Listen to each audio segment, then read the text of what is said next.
frosted window panes and cheap champagne, a face appears, and anything could happen in these cathedrals we roam, where shadow people dance and trade their glance and walk home alone.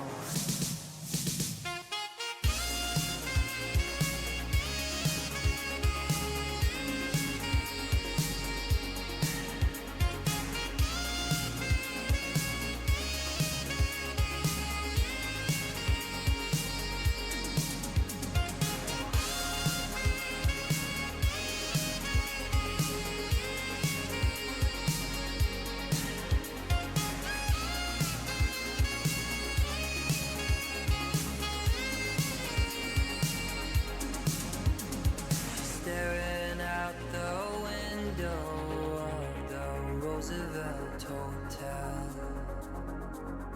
watching Midtown empty out and a kiss of farewell. They say we come from nothing and to nothing we'll return, and in between is gravity and bridges left to burn.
freedom fighters, to the Everest climbers, to the castaways,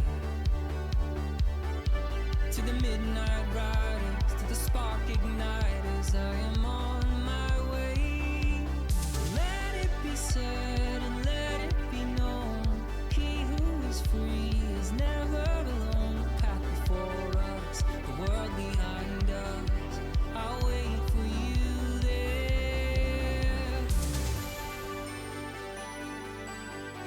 I am on my way.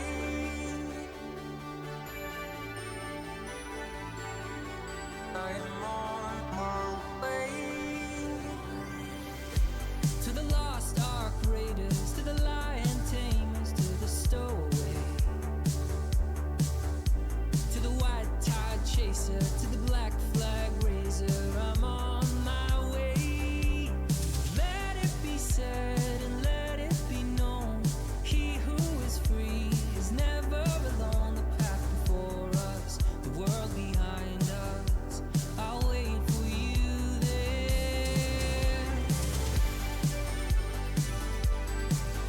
I am on my way.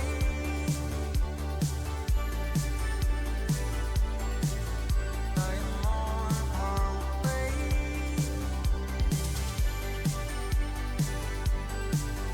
I am on my way.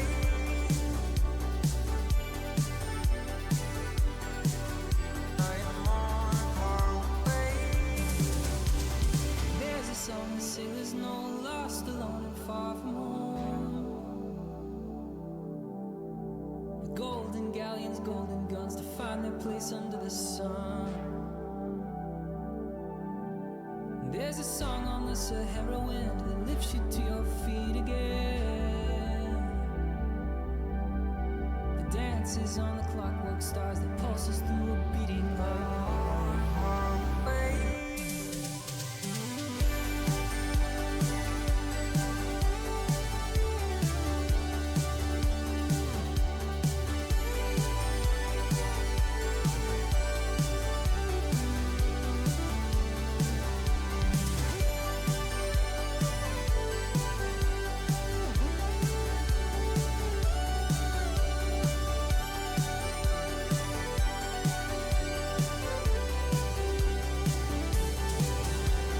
There's a song that sailors know, lost, alone, and far from home.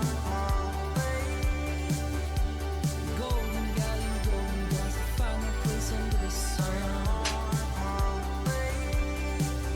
There's a song on the Sahara wind that lifts you to your feet again. The dance is on the clockwork stars that pulses through a beating heart.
Ladies and gentlemen, boys and girls, welcome to the show.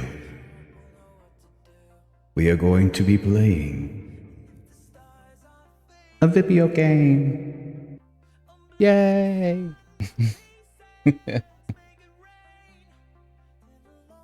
Hello. Oh, my eyes are open. No. Closed. I can't see anyone. Hello. Hello. Hit that dad, man. It's me. Tanuki Dad. Hello, everyone. Hello, Robert. Hello, Grant. Hello, Wolfric. Welcome, welcome. How are you guys doing tonight? Yeah, it's the program's active whenever the animations are up. I have to have my VTuber Plus program going. So. You can hear it, but you can't see it. How are you guys doing tonight? Hope things are going well. My bitrate seems kind of bad. Oh no, it's fine. Just kidding. Just zoning out. Yeah. Everything sound okay? Everything look okay? I know I was having bitrate issues yesterday, but I think that was on Twitch's end, because I was seeing other streams have that problem as well.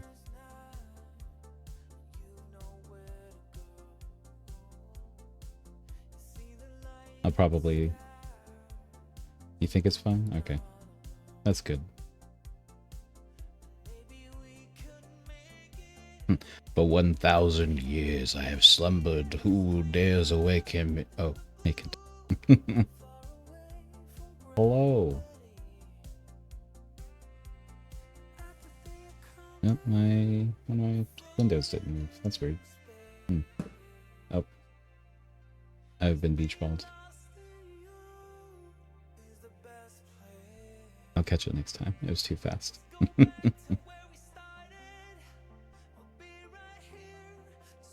How are you guys doing tonight? Hope everyone had a good Thursday.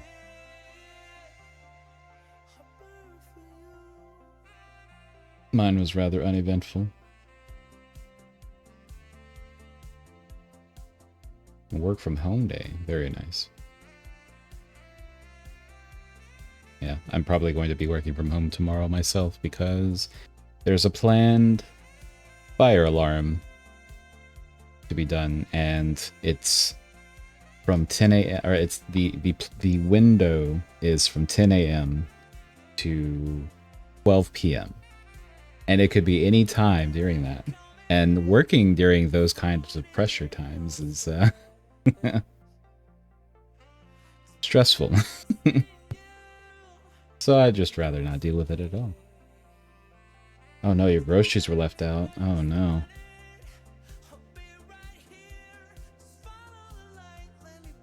Did you forget them, or just were they delivered or anything like that?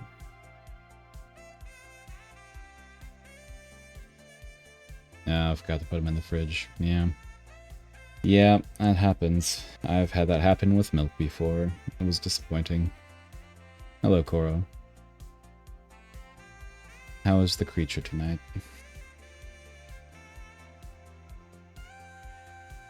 Yeah, that happened when I worked at the bookstore at one point too. I left a whole little package of Danishes out, and those have milk and cheese in them. Some of them have milk and cheese in them. So those were ruined. So we had to mark them out and throw them away because they had been out the night before. We came home ready with ready cooked meals. Queensland weather is too hot and humid. Yep. I know the feeling. I live in the south. We have heat and humid all the time. Yeah. Yep, no thoughts, head empty. Himbo. We all have our himbo moments.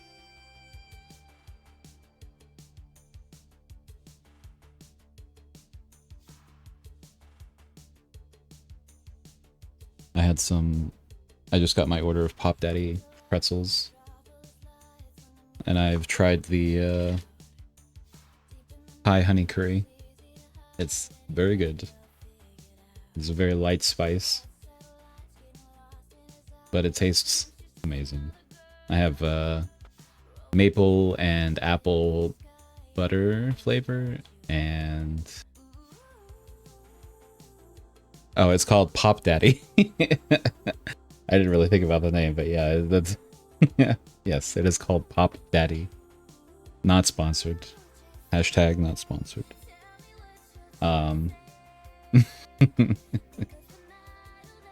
But I have maple and apple butter flavor, and I got some Gouda flavored cheese, Gouda flavored pretzels, and honey mustard. I usually get their honey mustard, but I figured I'd try some other flavors this time.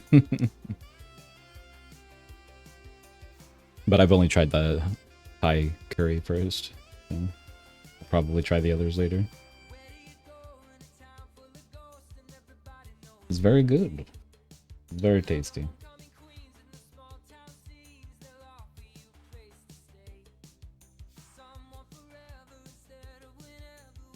You're naked in the light.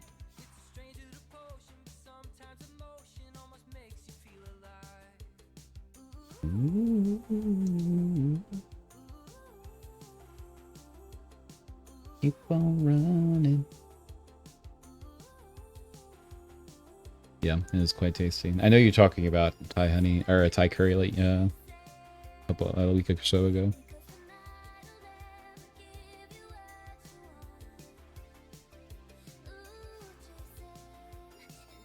Tell me why I'm escaping. Thai curry is good.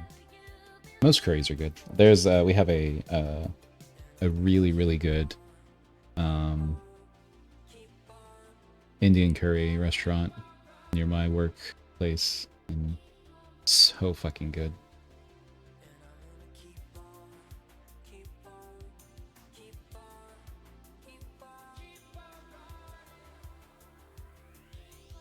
With shrimp, oh my goodness.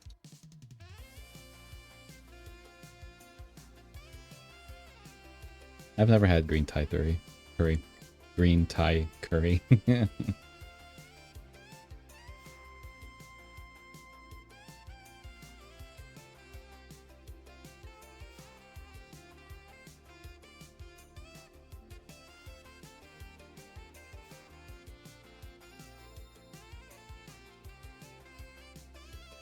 Has like lemongrass and coconut milk. That sounds like a light curry. Doesn't sound very heavy. I guess a green curry would be light, lighter than regular curry anyway.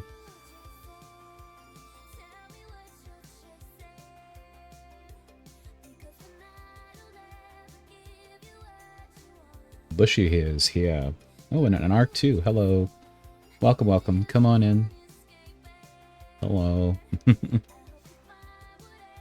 It's heavy in other ways. Well, yeah, I'm sure the if there's rice, the rice is pretty heavy. Welcome, welcome though, guys. We're about to get started. Ooh, spicy wings. Bobbert had some spicy wings yesterday. And then he couldn't eat them. Well, he tried, and then some got in his nose, apparently.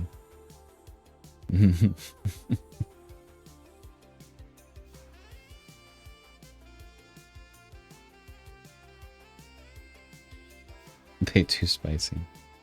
Yeah, they can get pretty spicy sometimes. I thought about doing getting like a package of the hot ones sauces and try like that interview just to see what it tastes like. Because I love hot stuff. Might have like a little thing to do at my tabletop game. We have a wing night or something.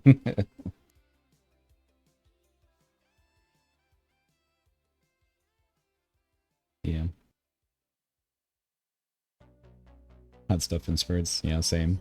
Like, I can't eat a lot of it at once because I do have... It will give me some tummy problems, but... Usually if I have, like, Nexium or something, I won't worry about that.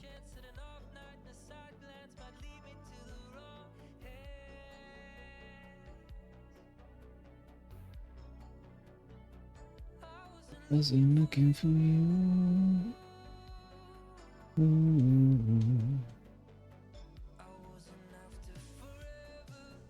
I was one of the dark house. Whatever.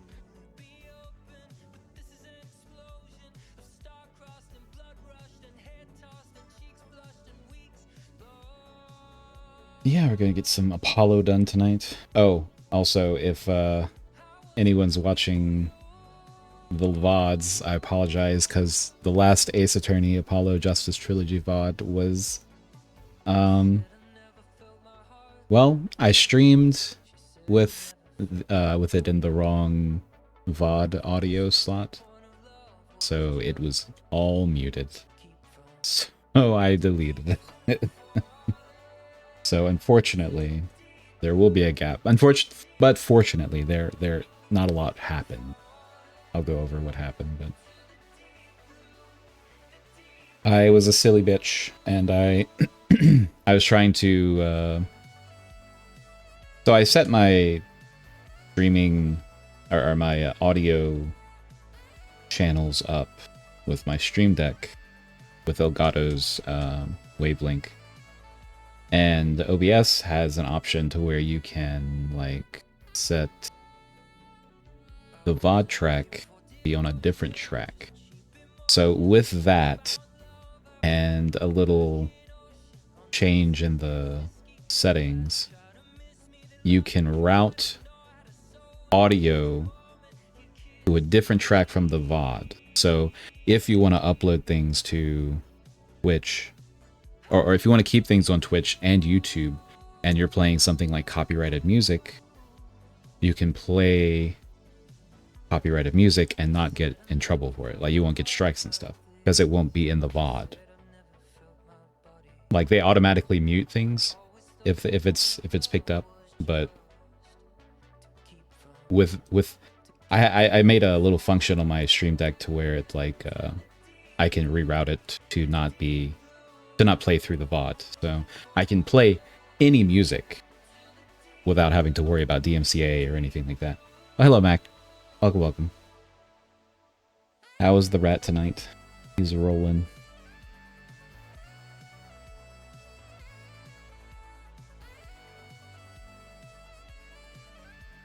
Come on in. The stream is warming up. I'm fine. I'm just explaining that I fucked up my audio routing for the last VOD of Apollo Justice. So there's going to be a little gap. But it's fine. Not a lot happened, and I can basically explain what happened. What's the question?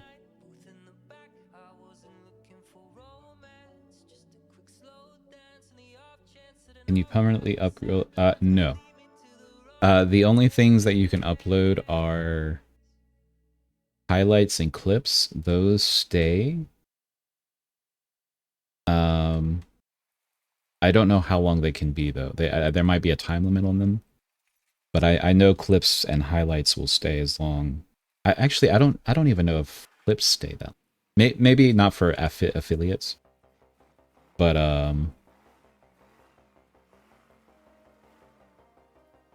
Oh, I was like, what the fuck is that sound? It's Days of Thunder by the Midnight. I think, yeah, you can highlight clips and like portions of VODs for it to stay. Because I think I still have my Captain Nemo avatar reveal video. I might have deleted it actually upon changing everything. But hello Tycho, welcome. But the affiliate VODs stay up for 10 days, I believe. And partners clips or partners VODs stay up for like 3 months, maybe 6 months. I think it's 3 months, but oh no, you lost them. Ah, damn. Yeah.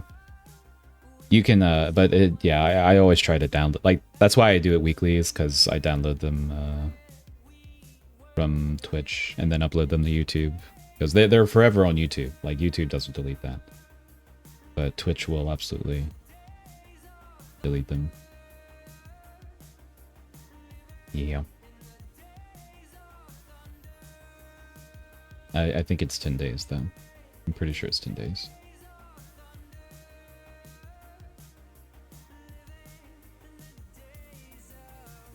Which is unfortunate, but I understand. Like, you can't... Twitch isn't YouTube, so... It's, I have been boxed. Get that out of here. You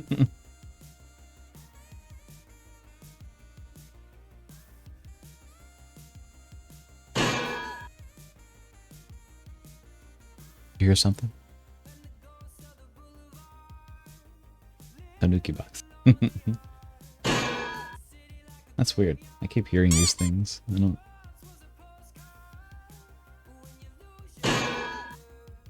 That's weird.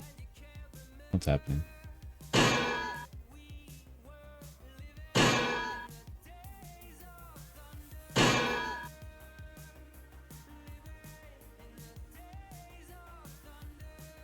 Having fun, Mr. Bobbert?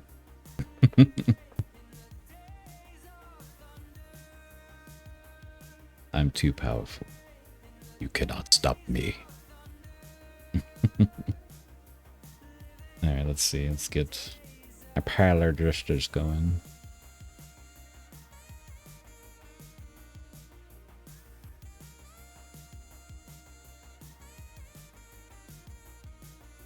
Change my position. Wow.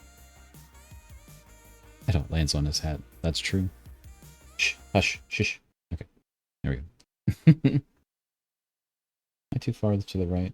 Yes. Too far to the left, I mean.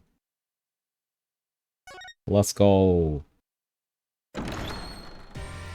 Into court.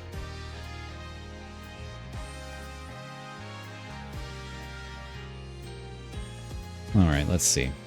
So, we're in the trial where the Governors were performing their song with Lemoire, an international singer who sang with them. I'm in court for being too much of a dad. Sue me.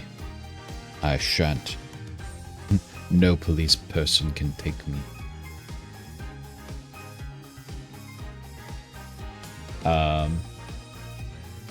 But anyway, has Rat had a function as prosecutor. Oh my goodness.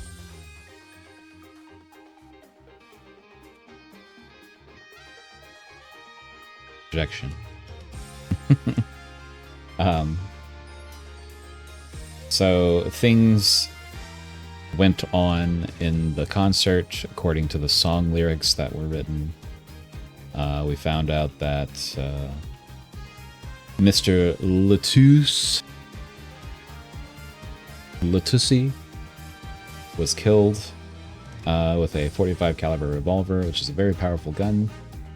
We found out that he's an Interpol agent looking for someone who is smuggling special cocoons from Guinea, which is a cure for incuritis. Which I get, like, just call it cancer or something. Like, what? It's fake anyway. But I guess that's why I can't really say it's cancer. Like, cancer cure or something. Wow, this court is filled with dads and himbos. There's no gavel. It's only their pecs slapping onto the desks. Order. Order! Order! Boom, boom, boom.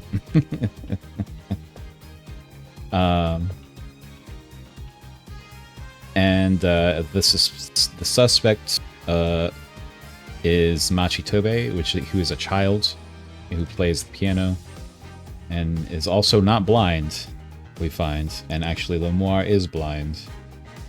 But Lemoire never forgets a voice. And she heard Clavier's partner, his bandmate,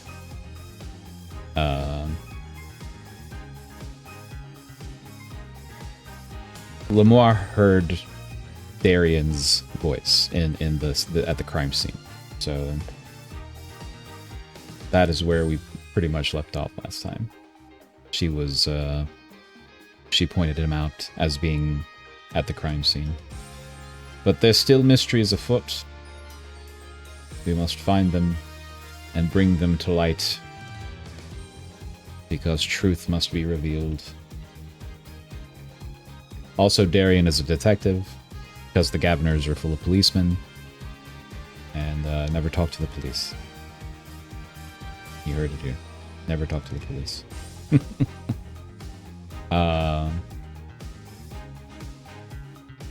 So yeah.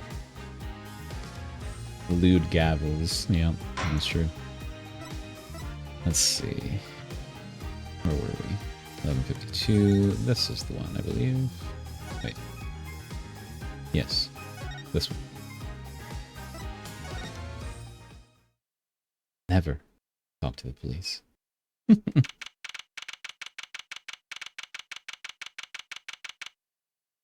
The next case is better. This case isn't bad.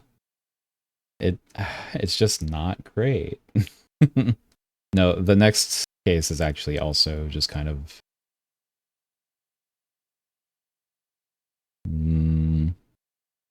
adding.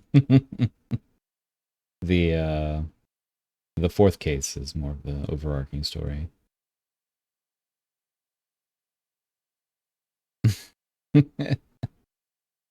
Listen, we're almost halfway through the game. It's fine. We'll be okay. Alright. District Court Defendant Lobby number 2. This game has almost as much padding as your chest. That's so... Well, this is it. Today's the day it all goes down. And then there was yesterday. This meeting is over. Sorry. Just give us 5 more minutes. We can call them back after that. Vorginians called for Machi. So saith Daryan. One sec.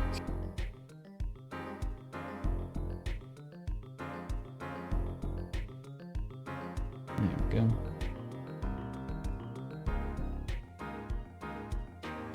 Jojo. He is a Jojo. The bad Jojo. Just give us 5 more minutes. We'll call him back after that. Sorry. No go. Come on, piano boy. We're leaving. It's not the worst I've seen. Nothing will be worse than the Big Top Circus. That shit. Or even, like, the French restaurant with the poisoning and the one who won the lottery and was running away from El Tigre. Because Maggie was in trouble again. I didn't like that case either. Daryan, wait! I never liked you. Either of you. Huh? Darn it! We were so close. He was about to tell us. Hey, Apollo.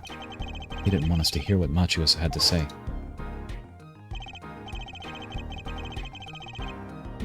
Me on my way to Papkin's chest.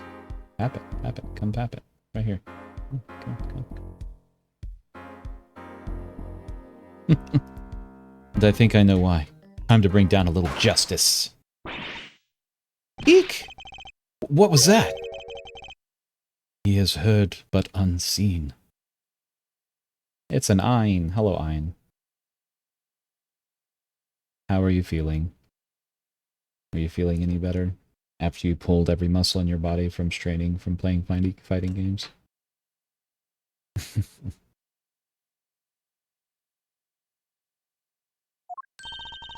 Who's that talking?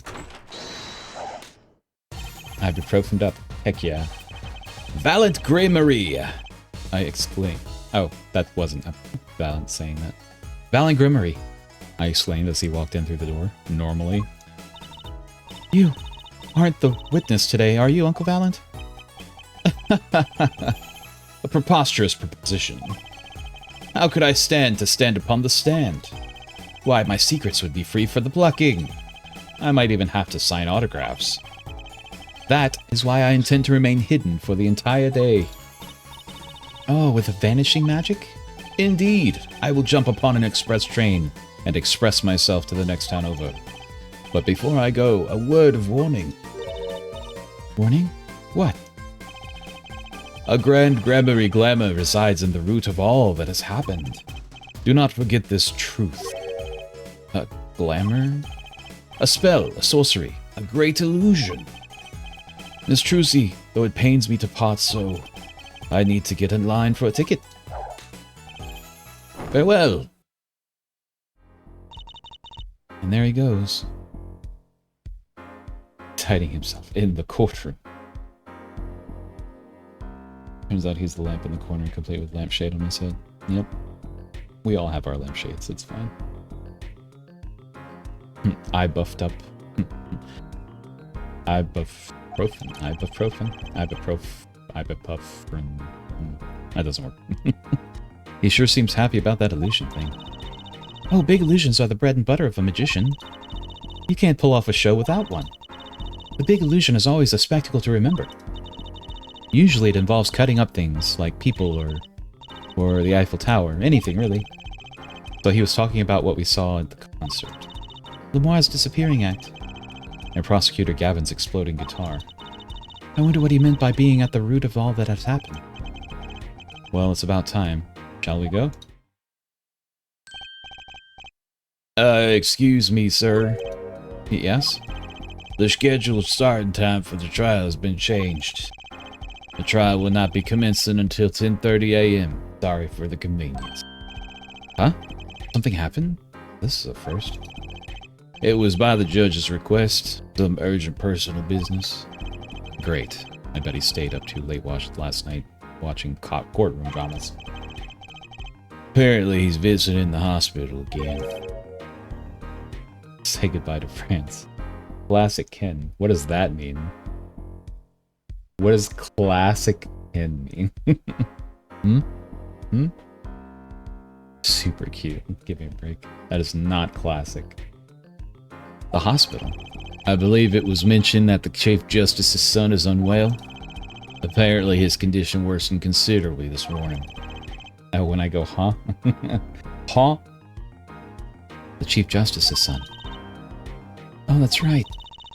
Remember yesterday morning? The judge said he had to go visit him after trial. There's an article about it in the newspaper, if you care to read about it yourself. Article about the Chief Justice's son who is inflicted with incuritis. Connection. Oh my goodness. Incuritis. Where have I heard that before? I'll let you read that article for us, Apollo. Just leave the TV guide page to me. Try not to lose the page with the funnies if you can.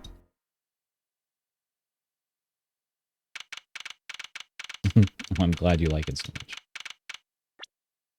Let's read the newspaper.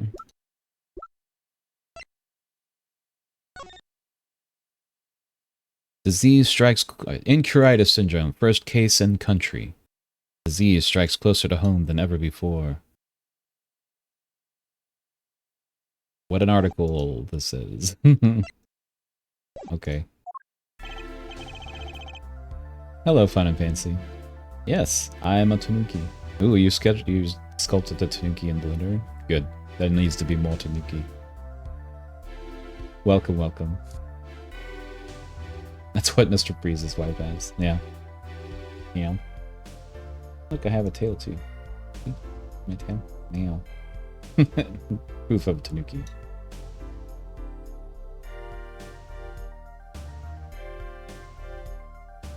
Yeah, there needs to be more Tanuki in the world.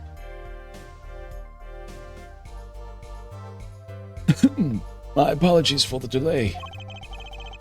Court is now in session for the trial of... how do you say this name again? Machitove, our suspect fortissimo? Alright. It's his trial in any case. The defense is prepared, Your Honor. The prosecution is ready to rob. Ellipses. Is something wrong, Your Honor? No. Well, yes. It's just I've been friends with the Chief Justice since we were students. It pains me to see him going through such a difficult time. Incuritis, was it? The article said that's so... I hate that name so much. Please just give it a real name or something. Or like even a fake name that isn't Incuritis. Please. Anyway. The article said there's no known cure. Judge, let me say with all honesty, I feel your pain. Unobtainium. You can't cure it, just about. But now is not the time for tears. Now is the time for law. Indeed. We left off at quite the juncture yesterday. I asked Interpol about the number. IPXX314206. The agent registered under this number was Romain Litus.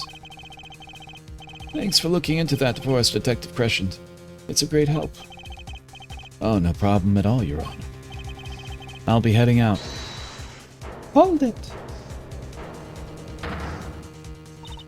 Wait. That voice just now. It was him. I'm sure of it. It was him? That voice I heard talking to Mr. Letus. When I heard the gunshots fired.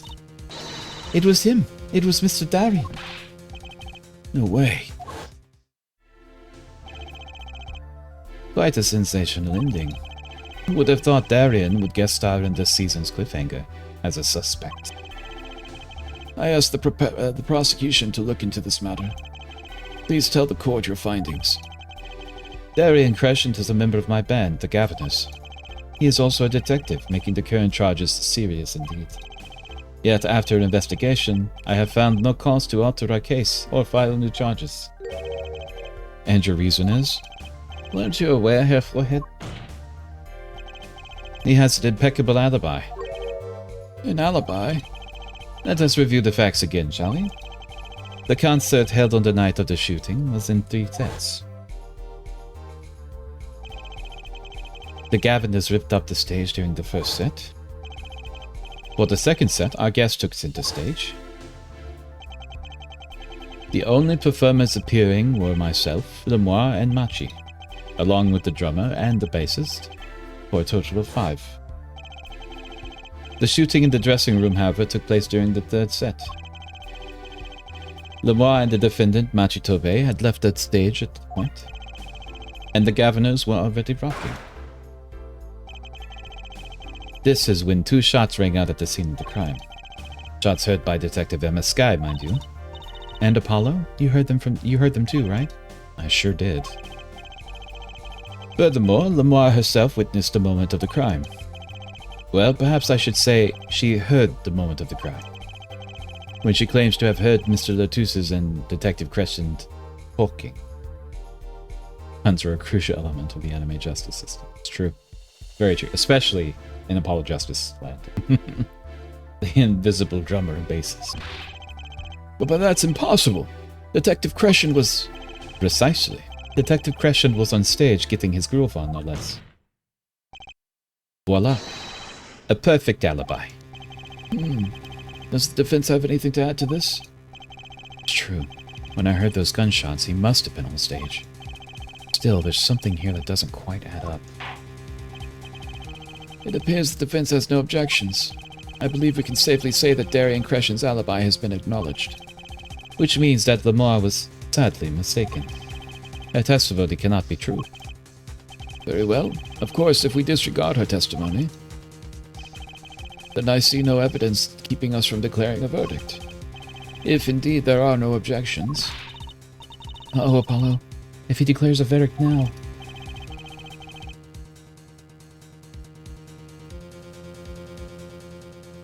Prosecutor Gavin's case is airtight.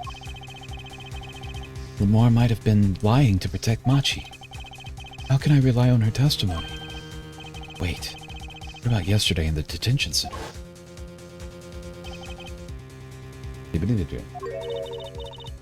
About the case? What about the case? wants to tell us about Mr. Latus's death? This meeting's over.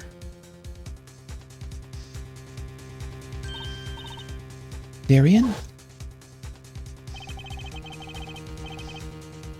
Machi was trying to tell us something. I know it. Maybe the best thing to do is ask him, under oath. Very well. The court finds the defendant. What was his name again? Your Honor. No, that wasn't it. It was something like Marquis or Mr. Justice. Your Honor, before you declare a verdict, I would like to call another witness. Quick, object to something, anything. Exactly who else do you need to hear from? A witness who, until now, has not been given a chance to speak in court. Because he doesn't speak English. You don't mean... I do. The defense calls defendant Machi Tobe to the stand. What? But he doesn't speak English. We'll use an interpreter. Interpreter? I'm afraid you'll have to look elsewhere. I only speak a few phrases, such as I love you and where's the toilet? The defense would like to request Lamar as the interpreter. Lamar? But there's a possibility she's protecting the defendant. But she'd be the interpreting for the defendant. Why would she lie? This is most unusual.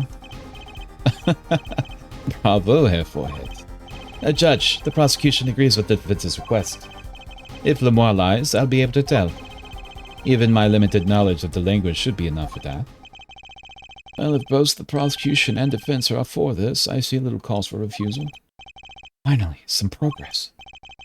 Bailiff, please show the defendant and Lamar to the witness stand.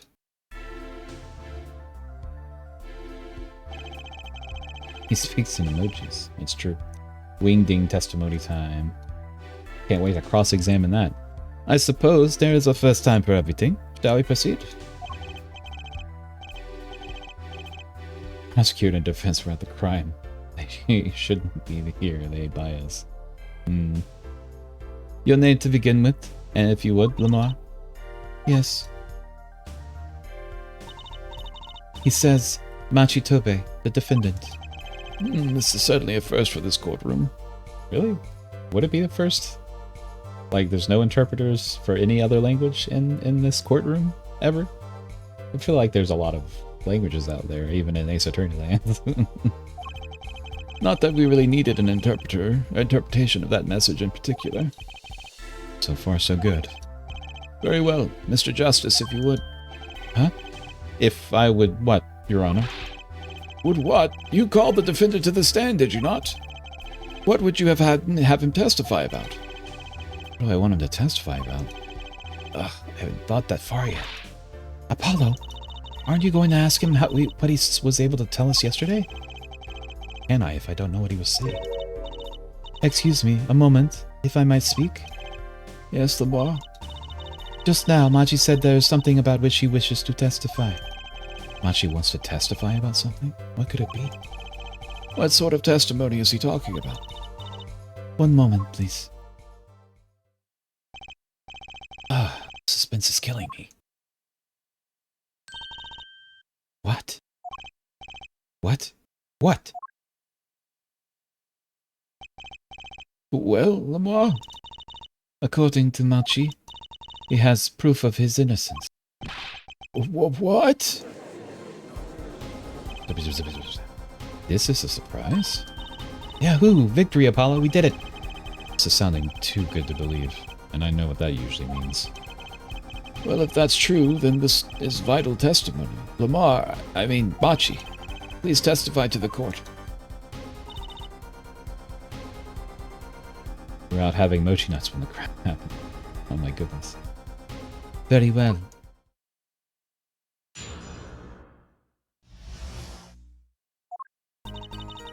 He says that word of Mr. Latus's death came as a great shock. But if the killing truly followed the lyrics of my song, he, could not have done it. He says that because the lyrics are in English, he does not understand them. I see.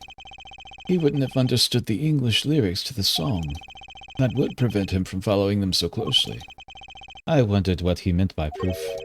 Why, he would only have to ask Lamar to know the meaning of that song. Lamar, Did you ever explain the lyrics of that song to him? I did tell him generally what the song was about, but never in so much detail, and he never asked.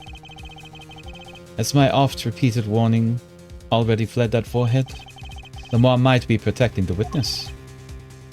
Ellipses. Well, anyway, let us proceed with the cross-examination. Mr. Justice, if you would. Yes, Your Honor. Something's hidden in that testimony. I know it. I'll just have to trust my bracelet to tell me where. I'll be bracelet time. Perception roll with advantage. It worked yesterday. It'll have to work today. Let's see.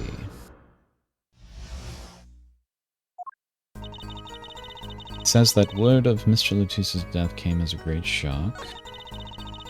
But if killing truly followed the lyrics of my song, that is, he could not have done it. It says that because the lyrics are in English, he does not understand.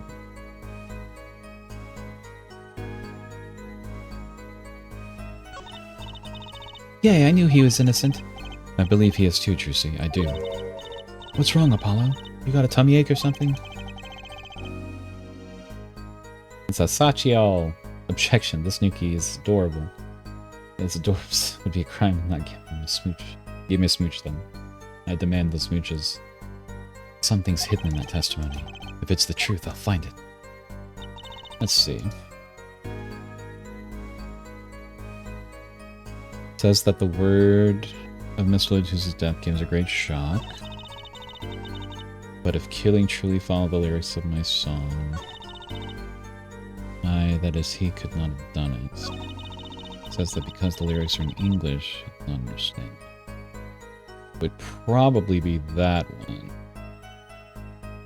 Let's press it first. Oh, I see it. It says... I see the emote. Yeah, it's above me. Like right here. Right here. Wouldn't it be difficult for him to perform without knowing the meaning of the lyrics?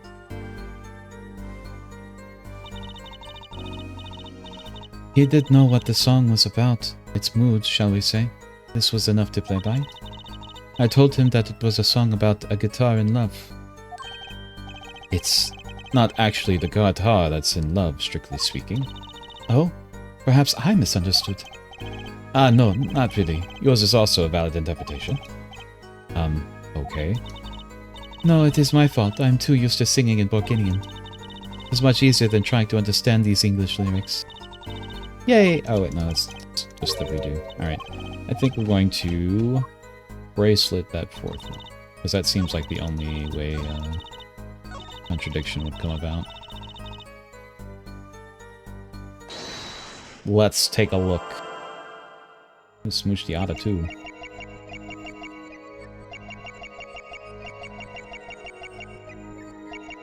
Any swallowing going on?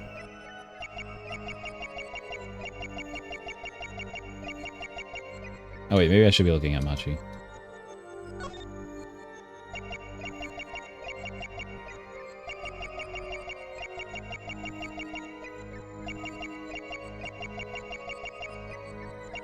Oh, I have movement. I saw that.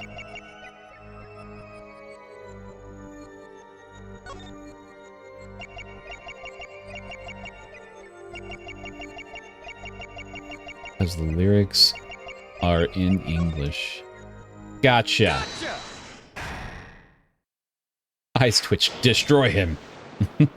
How dare you look at Lemoir? Machi, you can't fool my eyes. Ellipses. You glanced toward her the very moment Lemoir said the word English. Why? And don't bother interpreting that. He understands me. Machi, tell the truth. You can understand English, can't you? What are you saying? Of course he can't.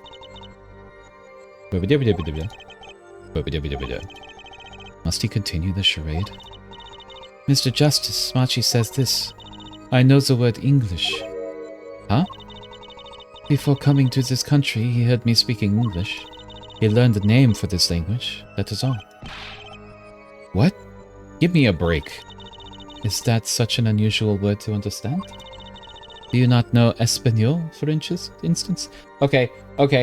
So Spanish is a thing.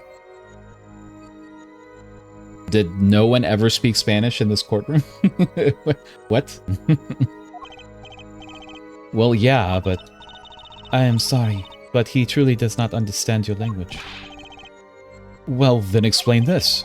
How does he know the crime followed the lyrics? Have you always been such a suspicious-minded lad? It is simple. So simple it hardly requires an explanation. He read about it in the newspaper. The newspaper? The Bulgarian Daily Bugle. You can buy it in this country these days, you know? They have already begun to report about this case in our homeland. I was right. What is wrong, Mr. Justice? Your eyes, they are quite fierce all of a sudden. Machi is lying. Maybe it's time to show them proof that he's lying.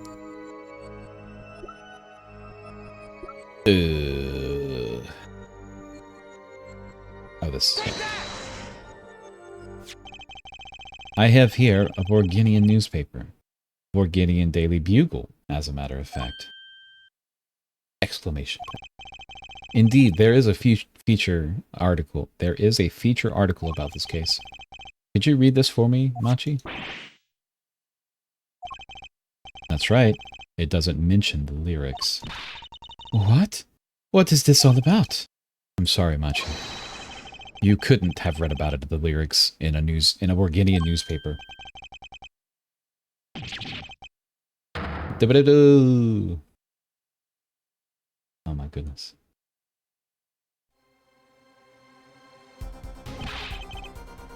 What does this mean? Oh, Judge.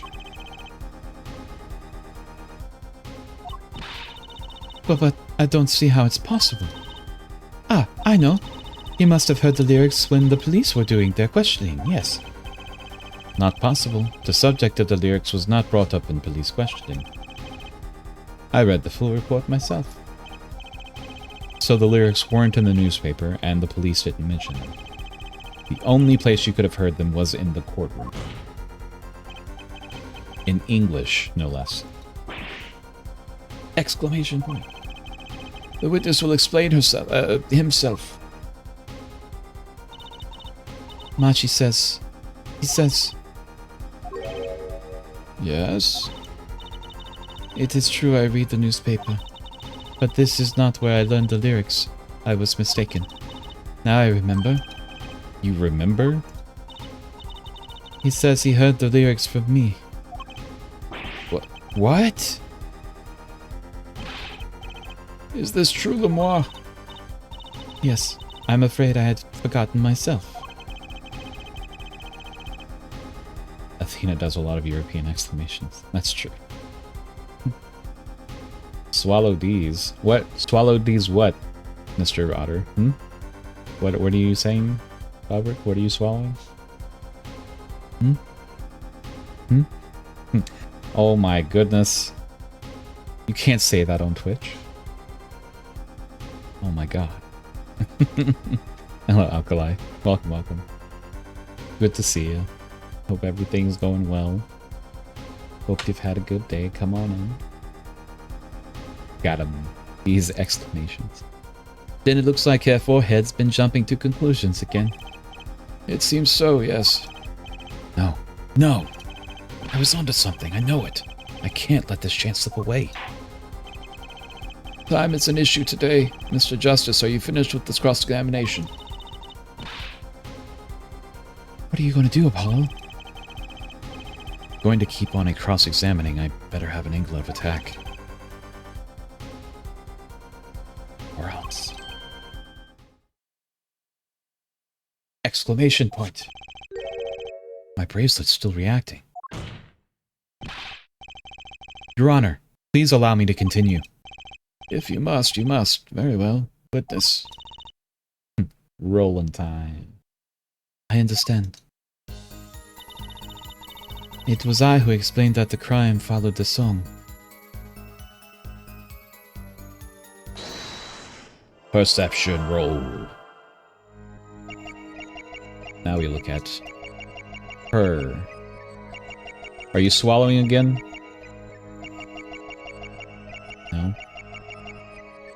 Where is your tail at this time?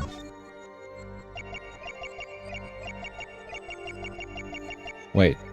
How are you... What? Who's saying that? Why are you not moving your mouth?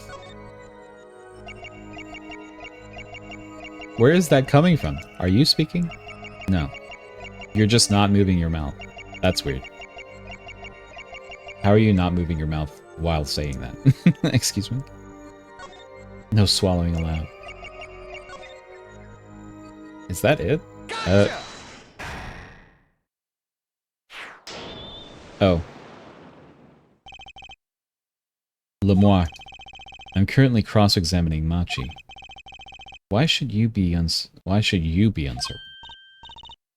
Me? Uncertain? Yes, you swallowed the very moment you told the court. It was me. Did you swallow? It was I who explained. I see there's little point in trying to hide anything from me. Lemoire, are you indeed protecting someone? Hello, A&M. Welcome, welcome. You're finally here.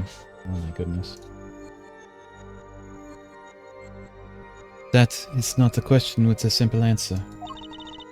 To tell the truth, I do not believe it myself. Then allow me to answer for you.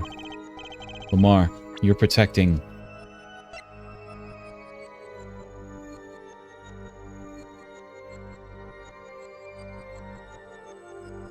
Oh my gosh. Thank you very much, Alkali, for forwarding the sub, the gift they got from Bobber Dot. Oh my goodness. Thank you very much for doing that. Let the swole begin. Alright, you're protecting Machitobe. Can we get some loves in the chat? Thank you very much. Lemoire, you are protecting Machi. That's why you lied and told us that you had explained how the crime followed the song. That's a terrifying emote. Valk has the weirdest emotes, I swear.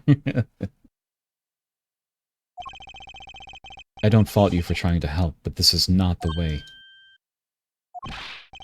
Machi, I believe you didn't do it, really. I trust you. But you've lied to us twice.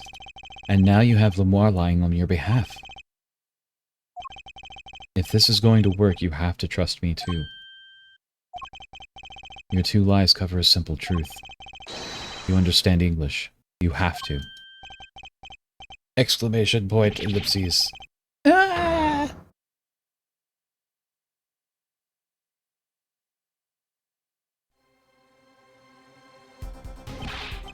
Witness, is this true? Do you understand English?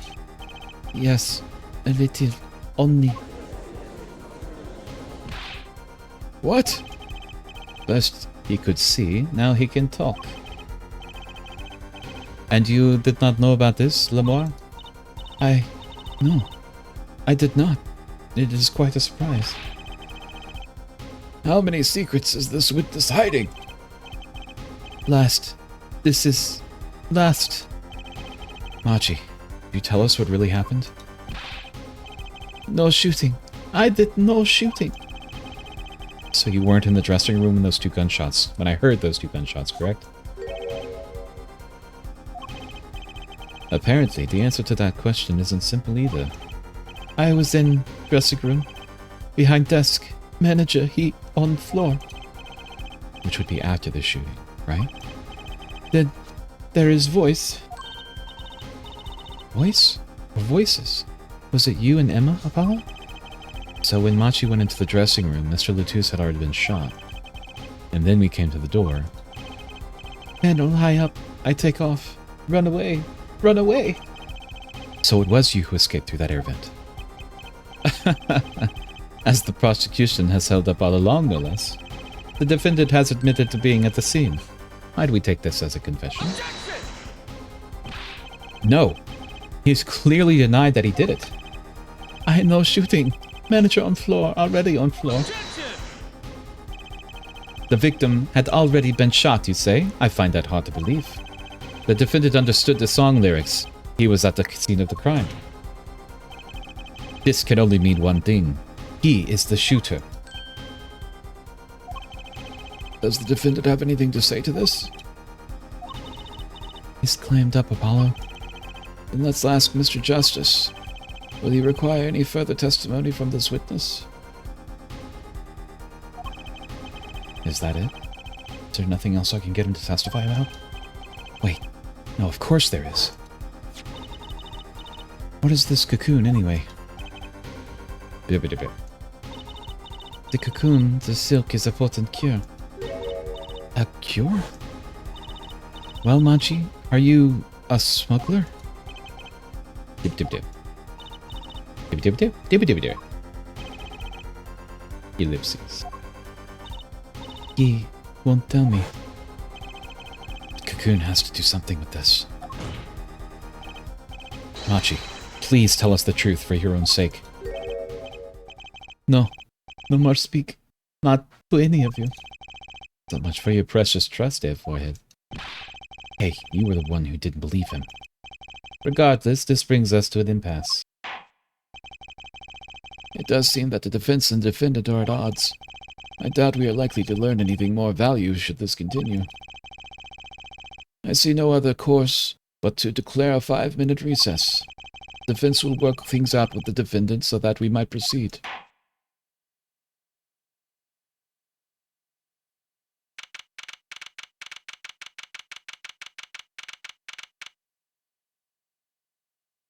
Next, we're gonna find out this kid is like 45 years old. Maybe. Would be in Wiggle. Yeah. Wiggle time. Wiggling time. Alright. Defendant lobby number 2. Apollo Justice. That's justice. Better learn how to say it if you ever want to get some. Believe I know shooting. Now she claims Mr. Latouche was already down on the ground when he entered the room. Recess time.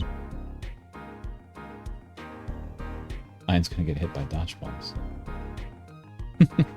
Maybe it was a trap and he walked right into it. Suddenly, I hear revolver. Close. Very close. Then, I hear voice. You heard gunshots? Yes, it's true. I heard revolver, but only sound. Wait, you're saying you went into the dressing room and found Mr. Latouche already dead, and then you heard shots? That's true. So, you were at the scene of the crime when you heard those shots? And you escaped through the air vent. I know. Huh? What do you know? I know if I opening vent, I can leave stage and backstage. So the vents went to the both stage and the backstage area. Is that what he means? Hey, he's right. Look, Apollo. Huh. Yeah. But how did you know it was connected like that? Wait, I bet his father was the architect that designed the hall or something. I hear this from Magician. Magician? But don't look at me! Magician, huh? Well, at least we're clear on one thing. Machi didn't shoot Mr. Latouche. Yeah, but what does that leave us with? We're supposed to say he went into the room to find the body, and then he heard the shots? That one's going to go over well in court. Not. Apollo, you're his defense. You're supposed to believe whatever he says, even lies. That's what Daddy always told me. I'll just pretend you misheard him, every time. So, what do we do? You're sure you won't testify, Machi? No talking. No. Well, it was worth a shot. A cocoon. Doobie-dip-dip. I can't go home. Can't go home. Doobie-dip-dip. Doobie-dip. Doobie-dip-dip-dip. I can't go home to Borginia. I do not want to go home. Penalty for taking the cocoon for Borginia is death. That's right. It's punishable by death. Of course, he's scared. Oh well, I guess we'll have to try a different approach. That's the spirit, Apollo. So what's your plan? If Machi won't testify about it, we'll have to get someone else to testify. Someone else? I think we're out of time. Let's get back in there. Right.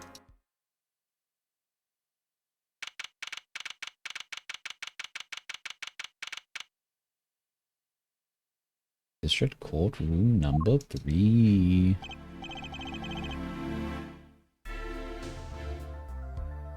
Court is now back in session.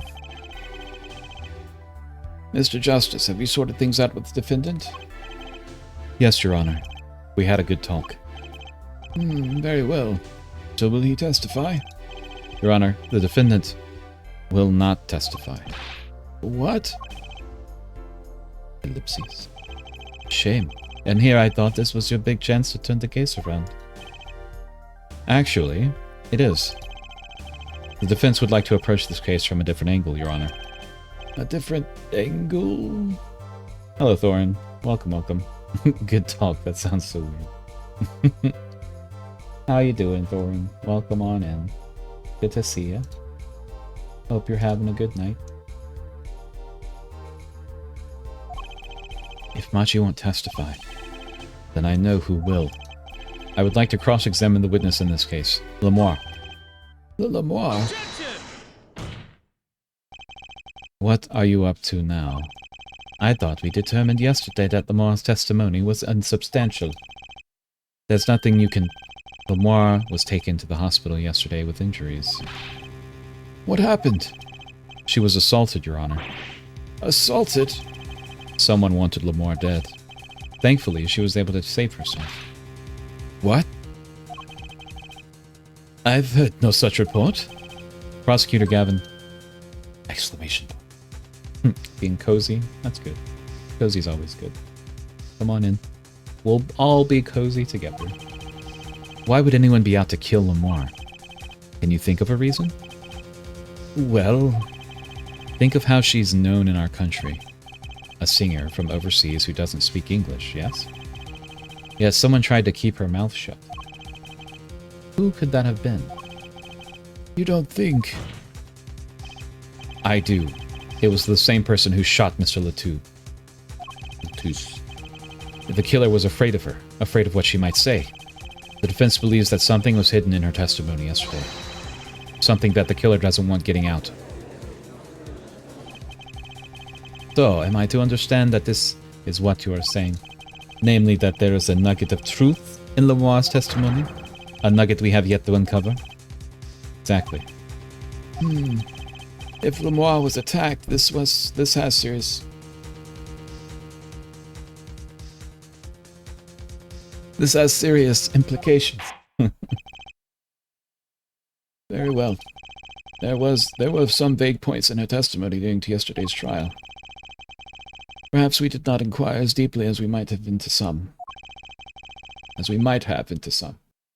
The court will hear Lemoire's testimony once more. This attack has serious packaging covering my vision. Processing. Beep boop. Lemoire, I must apologize. We must ask you to stand again and speak. You need not apologize. I know that Machi is innocent, and I will do all I can, all that I can, until the court realizes this. Let's review your testimony from yesterday. You told us you heard 2 gunshots and the shooter's voice through the window. And that voice belonged to Daryan Crescent, yes? To adjust myself. Excuse me. That is correct.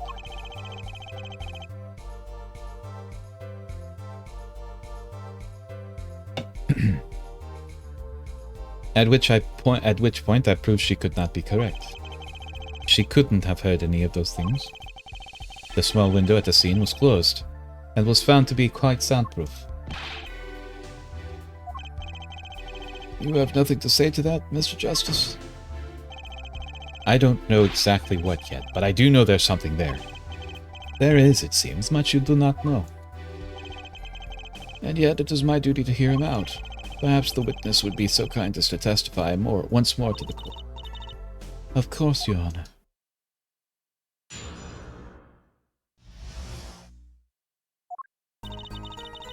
I was on my way from the stage to the backstage exit. That's when I heard them, Mr. Letou and the detective. I heard the faint sound of a gunshot and stopped. Then I heard another gunshot. There was the smell of gunpowder. I knew I must tell someone, but I was in a hurry, so I kept moving past the small window. Pretty much the same as yesterday's testimony. I am sorry. I am not used to speaking this much in this language.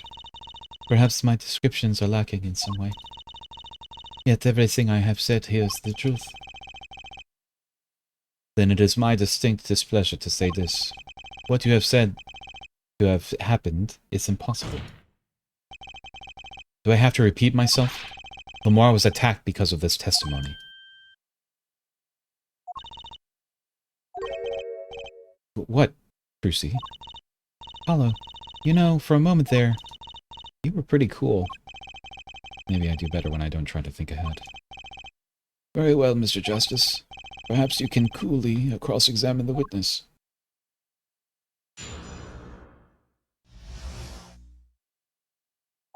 I was on my way to the stage from the stage to the backstage exit.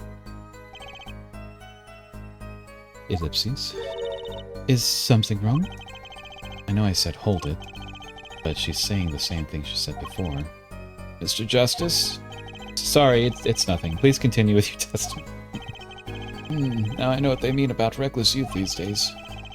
The one in red over there is a shining example, Head Judge. You're the last person you should be pointing fingers, Mr. Rockstar.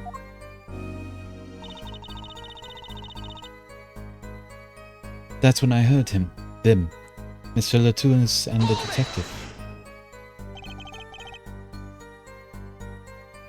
Daryan Crescent? I did not know his name at the time. But yes, it was him, the one who took the stand yesterday. How many times do I need to remind you that's impossible? There is no way you could have heard him. Because the window at the scene was closed? Is that why? Of course. Apollo, we keep asking the same questions as yesterday, we won't get anywhere. She's right. Maybe there's a different angle I can try? Did you hear anything else? Did you happen to hear anything else at the time? Anything else? Anything else besides the victim and the shooter's conversation? Anything at all? That is quite a vague question. Other than the conversation, I heard a clock ticking, the two men breathing, footsteps. That's it all. Nothing new there, as expected. I was hoping for a little more than that. Perhaps we should just carry on with the cross-examination. As you wish. Okay, I pressed the wrong one then.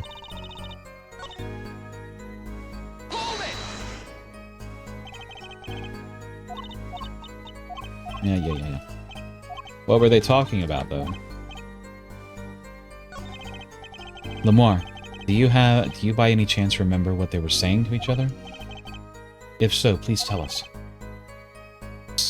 Ellipses, not an exclamation. I have given it much reflection, but I'm afraid of this. She doesn't remember. I only heard one phrase clearly. A whole phrase? You remember something that was said? Why did you say anything yesterday? Though my memory is clear, I was afraid to speak.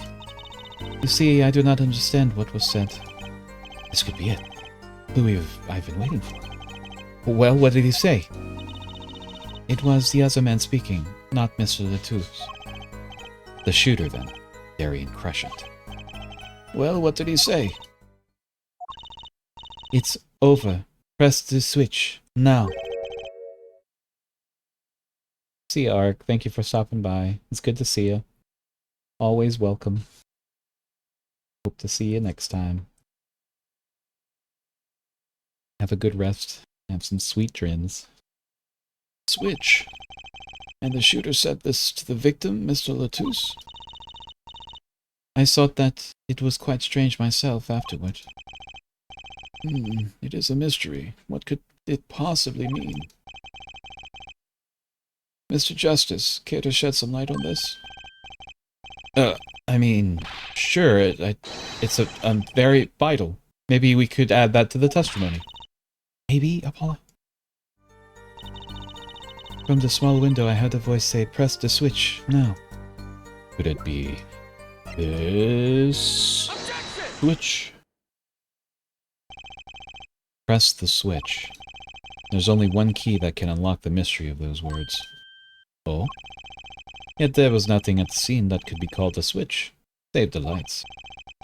True, there wasn't a switch at the scene, but it just so happens I have a switch right here. That certainly does look like a switch, doesn't it? Nintendo Switch. The problem is, this was found not at the scene of the crime, but on the stage. The stage? Where the concert was held, yes. This was found hidden there. On the stage?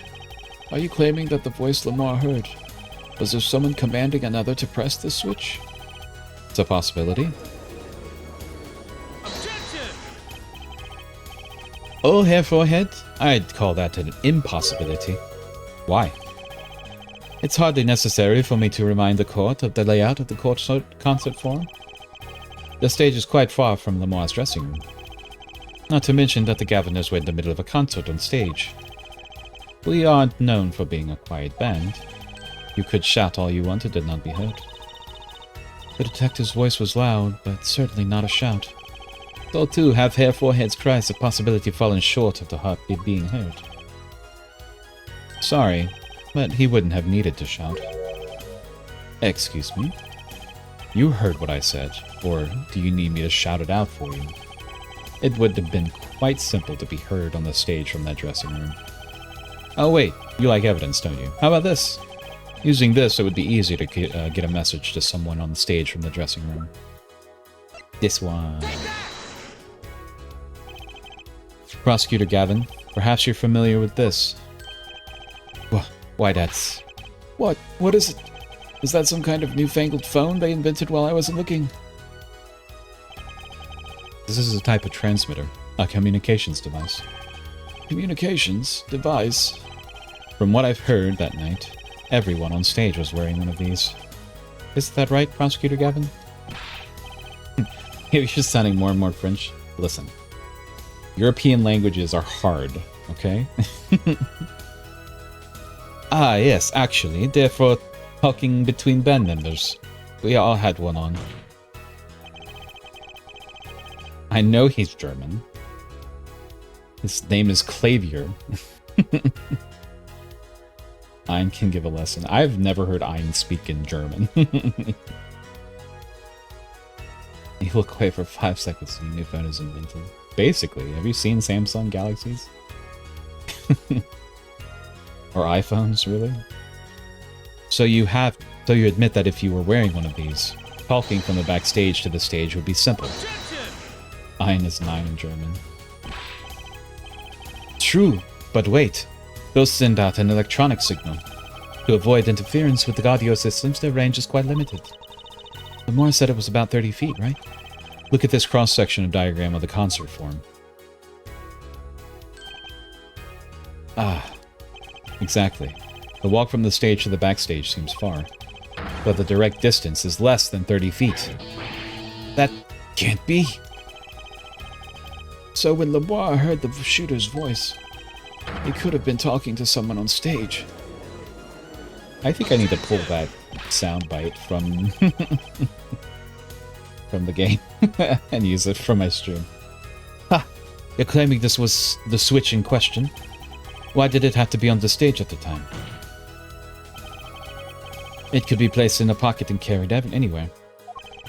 Ooh, I could make his guitar riff a subscription sound or something too. Oh, his head shake sound with the guitar, like, screech. Someone could have hit it on stage after the fact. Hey, he's got a point. How do we know where it was when she heard the voices? When the shooter said press the switch. Unhappy guitar. Well, I guess we don't. An unfortunate situation. I'm afraid that until we know where the switch was, there's little point in debating it. Ugh. I was sure this was the way to go with this. What is this switch, anyway? We don't even know the basics that basic fact. Wait a second. I do know what the switch is. And if you follow that train of logic to its incredible conclusion, it ends up in proof that completely changes this case. What's up, Apollo? Apollo? We know about this switch, right? We know what it is. Yeah? Well, think of when it was used that day. Think of what happened. Well, Mr. Justice, if you have no further information to share concerning the switch... Your Honor. Yes, Mr. Justice? I've been remiss in not telling the court this before. I know what the switch is. Well, it seems the defense is set upon linking the switch to the case. Let's see your evidence of this link. What evidence do you have to explain what this switch is? This one. The igniter. It's someone who likes to top and bottom. Prosecutor Gavin, you remember this? Ah, that's that. What? Is that another one of those newfangled phones? This is an igniter. What phone looks like this? Igniter? You mean it's a lighter? Yes, actually. You aren't saying this switch is a remote. I am. This is a remote trigger for an igniter. What? Look, I'll show you. Yow, yow, yow, yow, yow! Mr. Justice, you will cease and desist from burning down this courtroom. Sorry. That was a bit more fire than I expected. My whiskers had caught on fire. Prosecutor Gavin. Let me repeat myself. The switch is a remote igniter trigger. No spoilers, A&M. Oh my goodness. Doesn't that suggest something to you? You're talking about what happened to me, aren't you? Ah, exactly. That night at the concert, there was one unusual burst of flame. When your guitar caught fire in the middle of your performance. Wasn't that part of the stage show, though? Prosecutor Gavin was entirely unaware of such a thing had been planned. And the guitar that burned was a valuable keepsake. That's right. He got it in Borginia from Lamar. He said that the sound was amazing. Before it burned, of course. Now it just kind of smokes. The better get the guitar, the better it burns. Here, forehead. Yes? Don't tell me you're trying to tie these two things together. Those being the shooter's voice heard by Lamar, and the guitar sudden catching on fire? I am. It's really that simple when you think about it. Mr. Latouche and the shooter were at the crime scene. The shooter was wearing a headset. He ordered someone on stage to press the switch. The switch was pressed and the guitar caught fire. Well, that does seem to make sense. Now something about it is bugging me. Can't quite put my finger on it. Really? Seems pretty simple to me. Hair forehead, don't destroy what little respect I have for you. I was expecting something a little more sensible. I guess I was wrong. What's all this about, Prosecutor Gavin? His simple story makes no sense. Think. That night, my guitar caught fire, yes. The cause may have been this indeed. Oops. However, the guitar caught fire during the second set. That's right, of course. The guitar caught fire during Lamar's song. Indeed, yet the shooting happened during the third set. The two are utterly unrelated. Yes, that must have been what was bugging me. The whole premise for this is faulty. See? His story makes no sense. Are you sure about that? What exactly do you mean, Mr. Justice? Maybe it's not the premise for my explanation of the switch that's at fault. Maybe it's our premise for the entire case so far. What premise is this specifically? I'm glad you asked. I'm saying that maybe the killing didn't take place in the third act. What's this?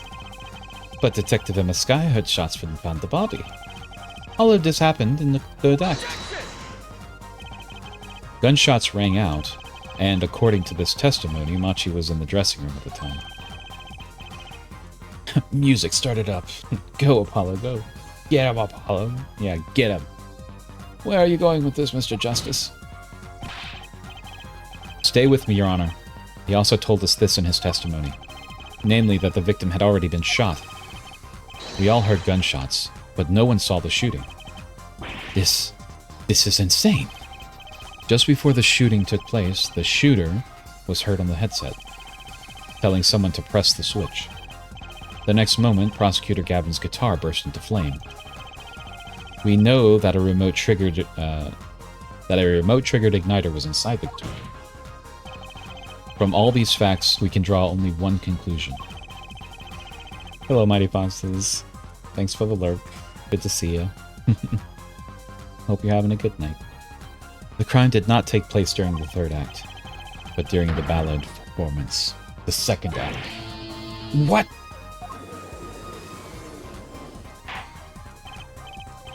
Order! Order! Order! But that goes against the evidence. What does, Your Honor? This crime was carried out according to the lyrics of that song, yes? Hey, he's right. Look. The bullet is supposed to come after the fire. You're thinking about it the wrong way. Huh? Look. Why would the shooter craft the events of that day to follow the lyrics anyway? It's an awful lot of trouble to go through, with little merit for the person doing it. Well, I'm sure whoever it was had some reason. Yes, they did. A reason that made it advantageous to follow the lyrics. You're saying the order was reversed on purpose? Reversed, Prosecutor Gavin? If the criminal followed the lyrics strictly, then yes. The shooting would have had to come after the guitar burst into flame. Yet here Forehead has raised another possibility. He's claiming that the bullet came not after, but just before the fire. Couldn't have put it better myself. We were only meant to think that the shooting came after the guitar burst into flame. That was the criminal's objective. The crime followed the lyrics to a point, but that was the ruse. Why else would the killer risk discovery by moving the body? That was the final touch to make us think he'd followed the lyrics the whole way.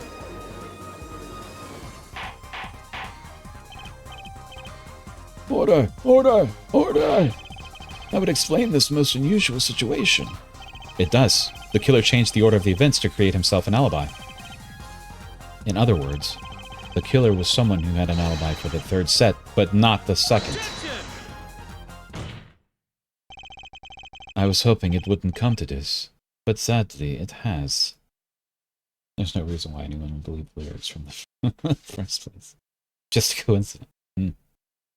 Or is it? Let me tell you why your little fairy tale makes no sense at all. Correlation, not causation. Man, that's the entire, like, preface of Ace Attorney. Correlation, not causation. Oh, it sounds good, I'll give you that. You've given us a reason why the killer bothered following the lyrics to my song. Of my song.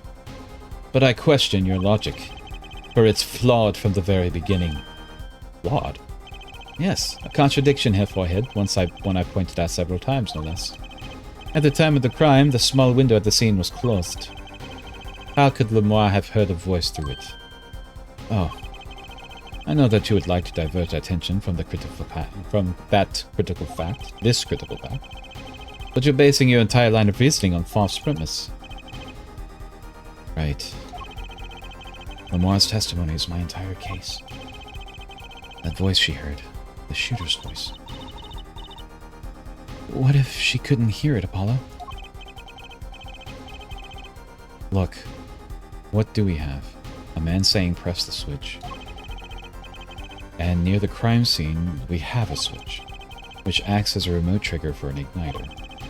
Last but not least, Prosecutor Gavin's flaming guitar. Can all be a coincidence, but how do I make it work? I see a more direct line of questioning is required. When the crime scene was investigated immediately after the crime, that window was closed. Care to tell us how Lemoire heard the voice? A key point, to be sure. Mr. Justice, can you explain this to the court? Black background. Okay, Justice, you've got one thing to prove and one thing only. Lamar heard a voice, and she heard it during the second set. Think, how was Lamar able to hear the voice? The window is open. She has divine hearing, or she was somewhere else. Which could it be? Which could it be? It's already been proven that the window was open many times. Or closed. Not open, closed. She has divine hearing. She's got good hearing, but not divine. So, process of elimination says she was somewhere else. When we investigated the scene, the window was closed. The shooter had no reason to close it had it been open, either. Meaning it was impossible for her to hear the voice through that window. Ah, it's good to hear you making sense again. For a moment I was afraid you might be beginning too. As I was saying, Lamar could not hear the voice through that window. So there can only be one explanation. She heard the voice from another location entirely. What's this? You do amuse me so. And here I thought you in good sense were back on speaking terms. Now I'm afraid you in good sense speak two entirely different languages. Ellipses. Shall I interpret for you, her forehead? Lamar clearly stated she heard the voice through that small window. And there is only one small window at the scene. Are you sure? Exclamation point. Think about it. Isn't there another small window at the scene? There is? Ah, I know that look. He wants us to ask him. Very well. You claim Lamar heard the voice from another location. Mr. Justice, show us where this location was. Lamar heard the voice from here.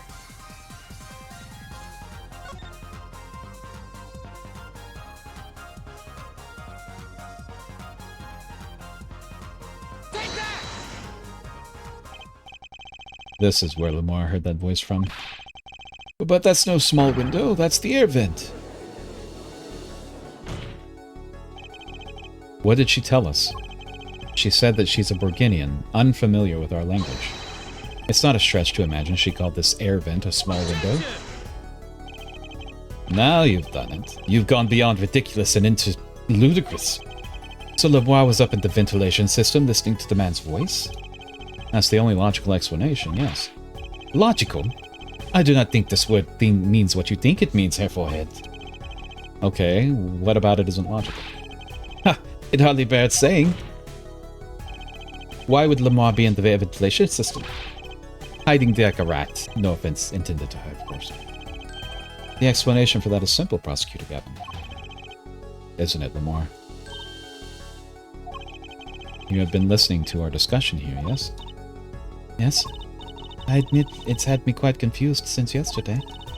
Yes, the small window was closed. But why should that mean I could not hear through it? I fear our prosecutor might himself need an interpreter. The problem here is words. The problem here is words. Yeah, it sure is, isn't it? Lamar, the small window through which you heard the voice, was it up high, on the ceiling of the room, not low on the wall? Yes, it was up on the ceiling. What?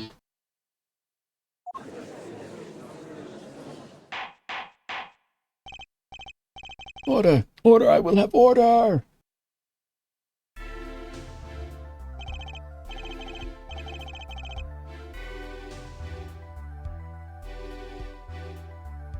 Witness, you will clarify this statement to the court. Are you in fact saying that you were up above the ceiling of the room? And that's where you heard the moment of the crime? Yes, in fact I was. I'm sorry, I never imagined it would become such an important point.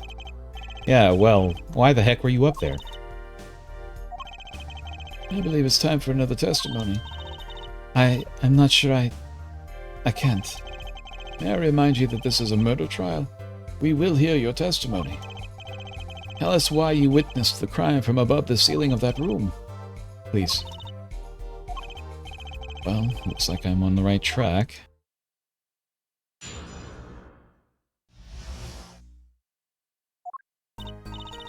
Yes, I was above the ceiling when I heard the voice. I heard there was a small window there. It was in the middle of my performance. I had no time to report what I heard. As to why I was there, I cannot say. I am bound to secrecy on this matter. Bound to secrecy? In my line of work, one has many obligations to uphold. But you said you were in the middle of your performance. So this did happen during the second set. I did not witness a crime, you must understand. I only know what I heard. Yes, but you must tell us what you were doing in detail. That's what the cross-examination is for. Yeah, forehead? Hair forehead? Excellent. Almost went into judge voice there. Our mission in this court is to discern the truth. No obligation, no binding pact may hinder that mission. Very well. Mr. Justice, you may begin the cross-examination. What are you going to do, Apollo? I'm going to find out the truth. She was up above that ceiling for a reason. Just have to get it out of her.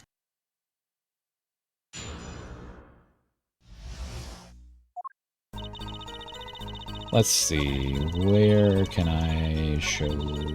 I think it's... cannot say. Okay, I can say, I'm pretty sure it's the video tape. Because it shows the magic trick.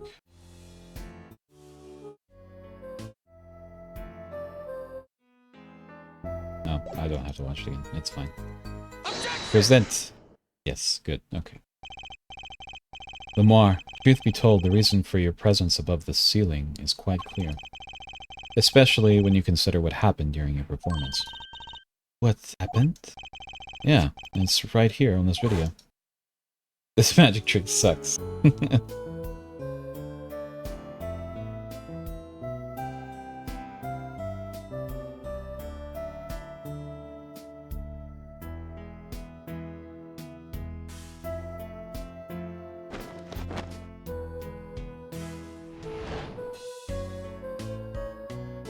Yep, we have to watch it again.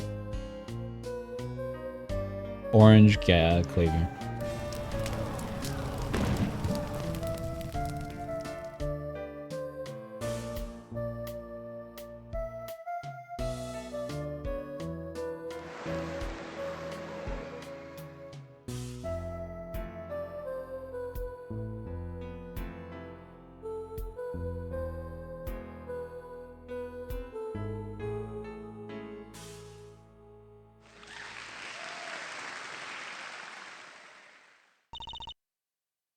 Ellipses. As we can see, Lamora was clearly not on stage for her entire performance. Oh, though it saddens me to be so realistic. Lamora is incapable of actually vanishing, let alone teleportation. So the only explanation is that she was hidden from view. And during that time, she moved into the back of the forum. Apollo! What, Trucy? It's not nice to reveal a magician's secrets, and it's against the rules. But I'm a lawyer. I'm not supposed to be nice. This is all very fascinating, but how is it possible? There's only 20 seconds between when she disappeared and reappeared. She couldn't have moved that fast. Uh-oh. Gavin is dying. Going full Jimi Hendrix. Is something wrong, Prosecutor Gavin? This was his concert, his show. He knows how the illusion was performed. Aha! He's just realizing his own oversight. Let's look at the cross-section diagram again. Here we can trace the route through the ceiling. It goes from the stage, through the backstage, to the rear of the forum.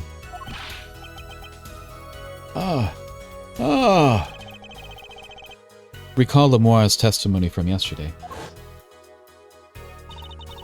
I was on my way from the stage to the backstage exit.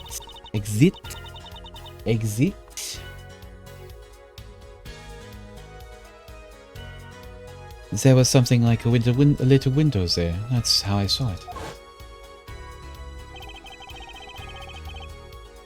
She went from the stage to the backstage exit. A perfect description of this route above the ceiling. Lamora knew of this because of her partner in the illusion. But she wasn't the only one who knew. What? Vince has a cup of tea and listens to 5 conversation emerges at her stopping point. Fun times. Just now in the lobby, Machi told me something. I know if I opening vent, I can leave stage and backstage. He said that? Oh, were you not informed, Prosecutor Gavin? I knew about the Vanishing Act, of course. Yet I had no idea that the route would be used. Of the route that would be used.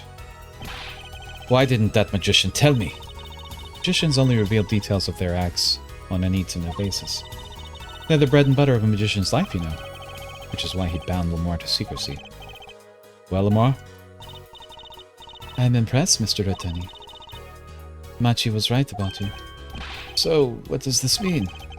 Are you saying you used this route above the ceiling? I did. Well, that's that. But I'm still a little confused. Why is that, Your Honor? As I said before,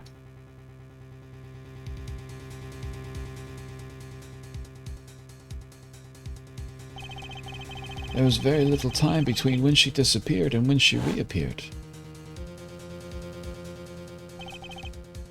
20 seconds tops. How could she do it so fast? Especially if she stopped to hear the shooter's voice. That's a good question.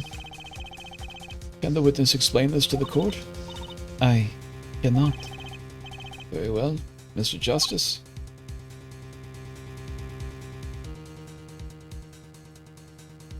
Yes? It's all up to you. Do your thing. What thing, Your Honor? You need to explain how Lamar was able to teleport like she did. Or I'm throwing your case out with the bathwater. Ugh.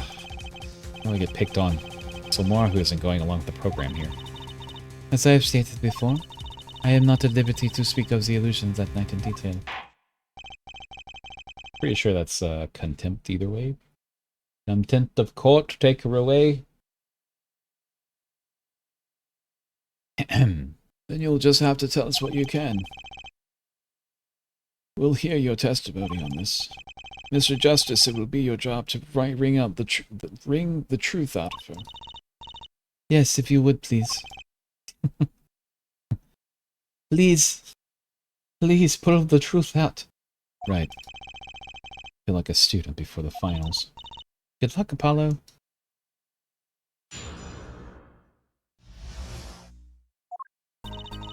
I followed the route exactly as I was instructed. There's an emergency exit in the backstage where a stagehand waited. From there, one can enter the forum on the opposite side of the stage. Everyone's being weird. It's a video game. It's a video. Drama.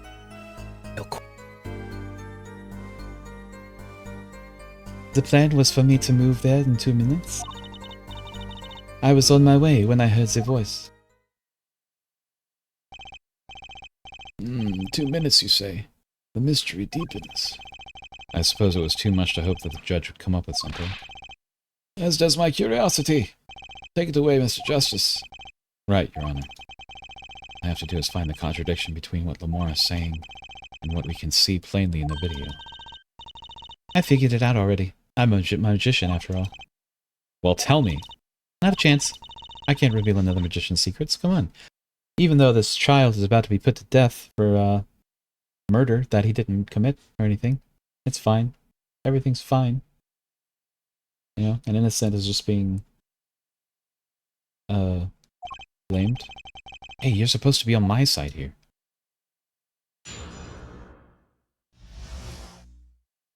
Ah. And Apollo isn't dressed like a giant bird. The true bit of strangeness. Hold it! How did you proceed along this route? How? Why, I walked. But you arrived behind the forum much too fast to have been walking. Tell the truth, Lamar. You rode some kind of vehicle. What? A vehicle? What vehicle? Ah, with a novel idea. I like it. Hey, that's not a bad guess. Wrong, but not bad. Ahaha, laugh at the dumb attorney. Don't mind. I'm sorry, but the girl is right. That vent was much too small for vehicles. It was a tight fit. Even I had to crouch as I walked. I cannot imagine a vehicle that would fit in such a small space. Ugh, it wasn't a vehicle, what was it? Yeah, I'd be going for a while there, Mr. Justice. Too bad. Ready for the next part? Why do I feel like I'm on some kind of quiz show? There's an emergency exit into the backstage, where a stagehand waited. Ken does have a hard time fitting into vehicles. It's true. I have to pick up both front seats.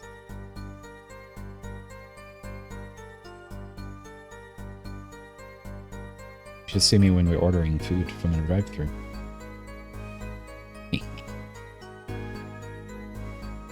Did everyone on the concert staff know about the trick? Not all. Only a few that were needed to help. See? Like I said, it's on a need-to-know basis. So not many people knew about the trick. What were these stagehands required to do? One needed to open the emergency exit. The door to the stairs is locked, but once through there... Expect you to pay attention to your hat for the main journey. Treat it as your own private suit. Funny you should say that, because Ken does have a pocket dimension for himself. So it's not in his hat, and it's not in my hat, I guess I could say. But there is a pocket dimension. So when you came back out, you were behind the audience. Yes, that is how it worked. Not a bad show, if I do say so myself. That's Uncle Valen for you, the old grammary chutch. But on the video, you were only gone for 20 seconds. Yeah, it is in my pecs. Bobbert vanishes there pretty often. Oh my goodness. How is that possible? That's the part I don't get either. Yes, it would be so hard. It would be hard to go so far in only 20 seconds. The plan was for me to move there in 2 minutes. 2 minutes? Yes, it can be done in 1 minute if you're running. Running? In that cramped dark tunnel above the ceiling? Video editing. How are they gonna video edit a live show, Boro? Video editing is how I disappear in Ken's chest.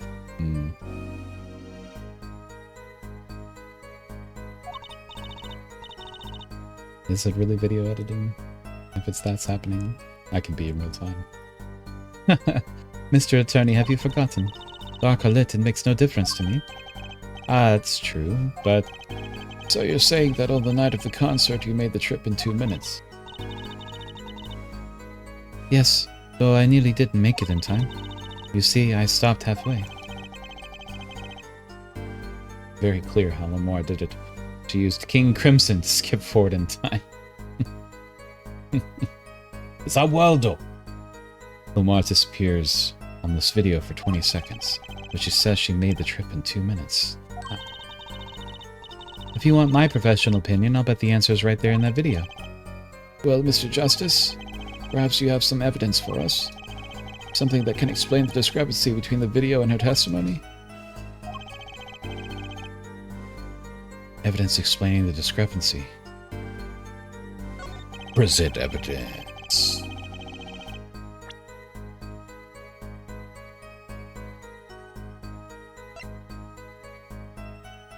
This one. Lamar, do you happen to remember this brooch? Aha! The brooch. We saw that yesterday, did we not? I'll mess it up. I never mess it up. Unless it's you, then I'll mess you up. It was found at the scene, Your Honor. And you're bringing this up now, why? I thought we had already determined that was dropped. So did I, but we hadn't. take another look at the video.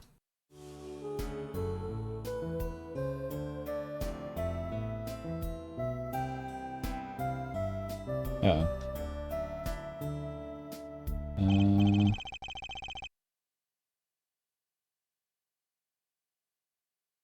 We back?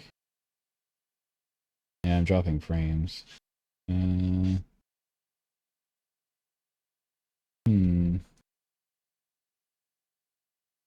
This video editing that's causing this.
We back? Hello?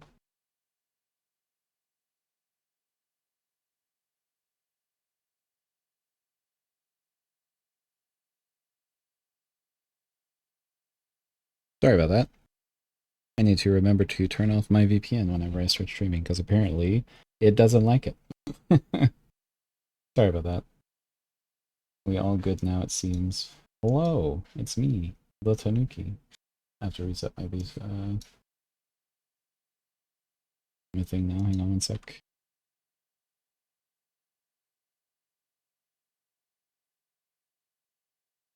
Oh no, it's gonna do that thing again. No. Why?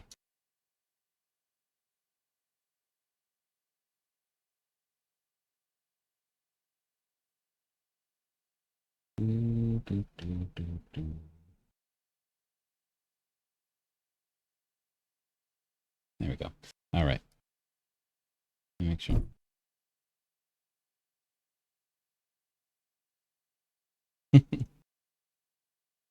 All right.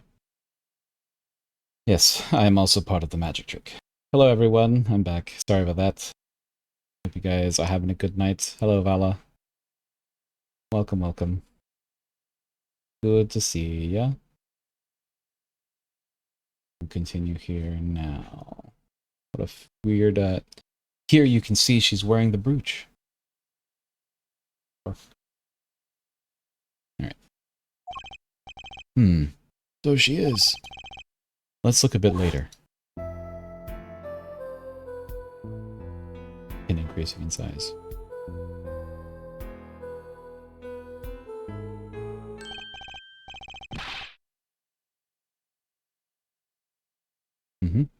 Hi there.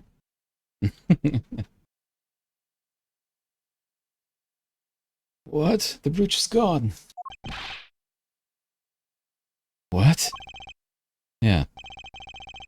The brooch disappeared in the short space of 20 seconds. And it takes a full minute to run from the stage to the backstage.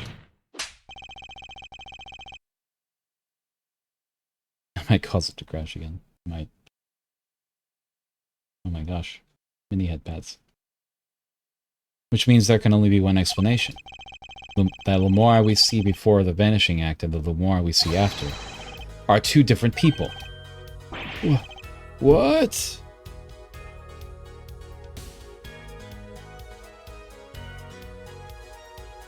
You cannot box me. The brooch was found on the floor at the crime scene. And not just on the floor, but on the floor directly beneath the air vent. Grimoire, tell me.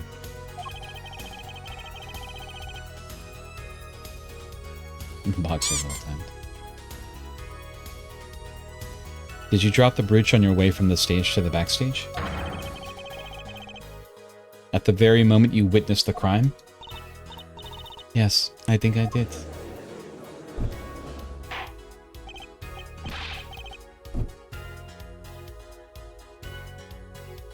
No stacking button.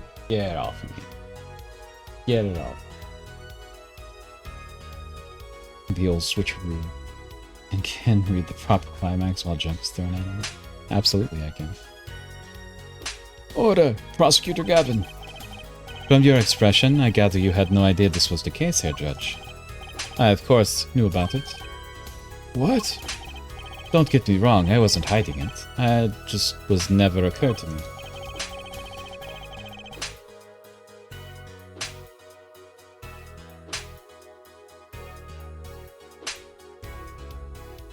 That the switch and the shooting took place at the same time. I'm gonna put you in my shoe, Bobby. I'm gonna put you in my shoe. So I was right?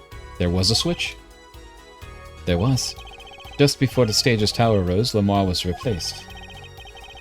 While we're on the subject, just who was this replacement Lamar? Why, the man behind the illusion. Valent Gramarye. It was Gramarye? It's quite the illusion, but I still don't get one thing. Yes? The switch happened before the tower rose, correct? So you weren't on the stage. That's right. But this, fake Lamar is still singing. And she's pretty good. That's true. Come on, Apollo, that's an easy one. They were just playing a recording. The Gavin is on some kind of air guitar band for a line. Oh? You mean I'm wrong?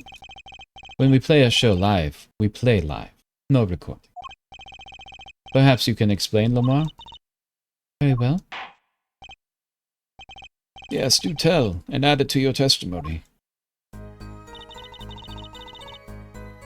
I had to keep singing even while I moved.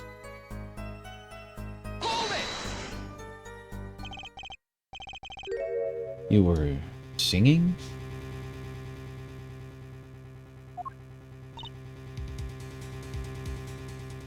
Yes.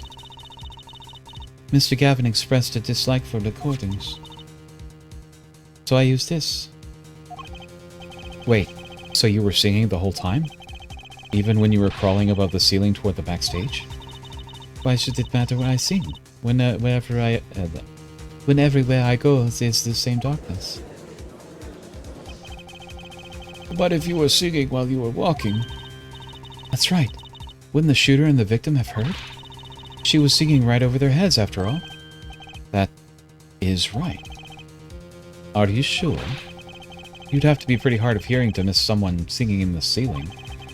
Once again, we come back to the state of the scene of the crime. What state? I know what he means. That old speaker, Apollo. The speaker? That speaker was blaring at the time of the murder. Ah, that's for monitoring the stage from this room. Monitoring? Surprised the headset wouldn't have picked up the reverberations. Reverberations. Funny you should say that, Valen. It pipes in a real-time feed from the stage microphones. Useful for knowing when your set is coming up. Satisfied? That dressing room was fitted for the large speaker playing direct feed from the stage. At my request, actually. So Lamar singing in the ceiling. Sounded just like Lamar singing over the speaker. Ingenious. Her voice was hidden by her voice. My pecs pick up the reverberations. Yeah, that's true. They come from very reverberate. Anyway. Ah, Lamar. I've just remembered something. Do tell. When I heard the noise, the gunshots, yes? It startled me, so I stopped singing. What? I forgot the words I was supposed to sing. The song stopped? I found a challenge word again. Reverberation. It's not a hard word. It's just hard to say in the grand scheme of things. I know how to say reverberations.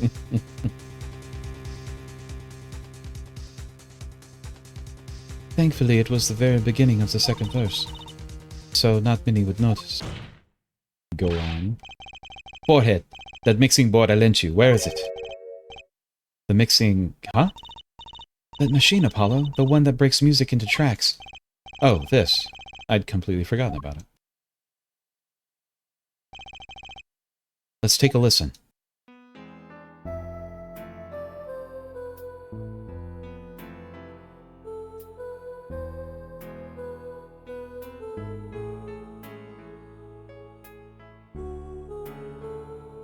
Funny vocabulary make Tanuki flub. Oops. I did like this part. I really liked the audio mixing. It was a very fun thing because none of the other cases have this. So.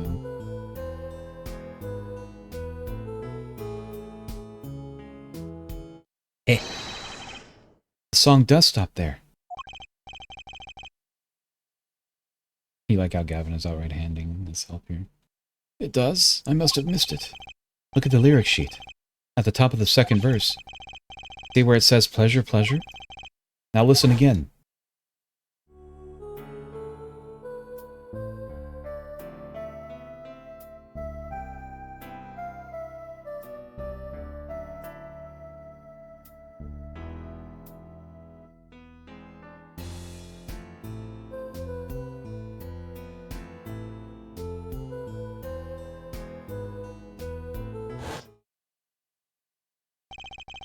This is evidence indeed. I believe we are guilty of making a terrible mistake. The crime didn't happen during the third set. It happened during the second, during Lamar's ballad. If that is true, then no one on stage during the second set could have been the shooter. Which means that Daryan Crescent could have done it. He wasn't on stage for the second set. Well, Prosecutor Gavin? Fascinating. Exclamation. I don't believe I've ever seen a trial turn around quite so thoroughly. Yet one problem remains. What's that, Prosecutor Gavin? Herr Forehead's theory does have a certain kind of logic to it. Yet it is entirely based upon Lamar's testimony. Yes? Is there a problem with this? Well, it is quite simple, though it pains me to say it. What if she is lying to protect the defendant? But you have no proof. All I'm saying is that the truth is as yet unclear. Funny you should say that, Taiko. Until we hear directly from the man himself. The man? You don't mean... Yes. Though he is a friend and a band member, Daryan Crescent must take the stand. I see no other way. As someone with a new perspective on the case? As a suspect, to be frank.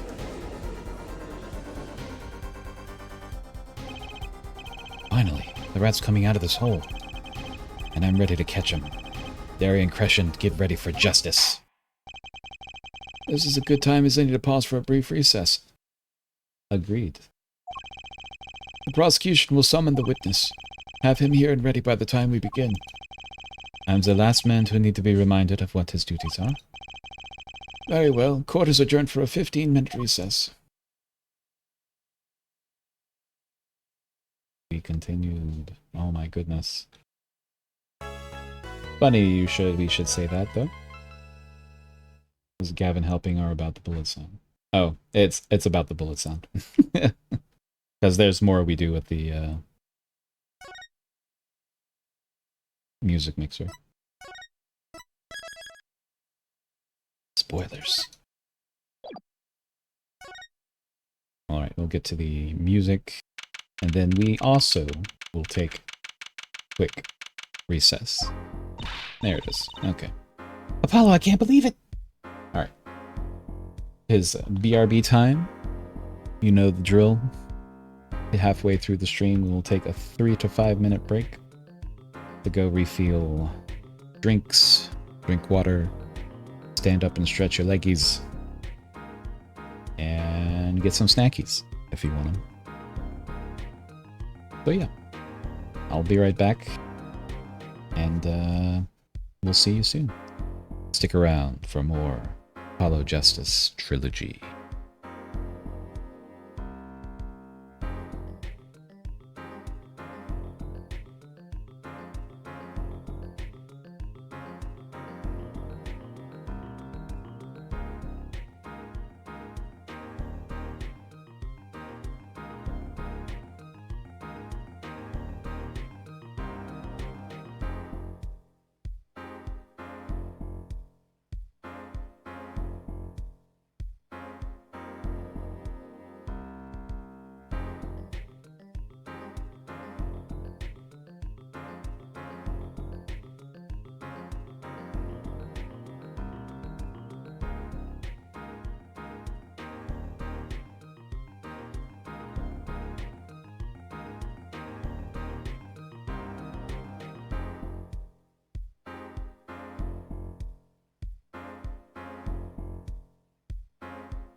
I return.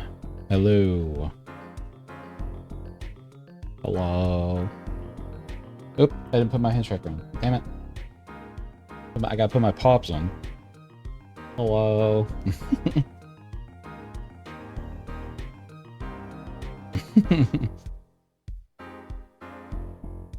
More cakes I see.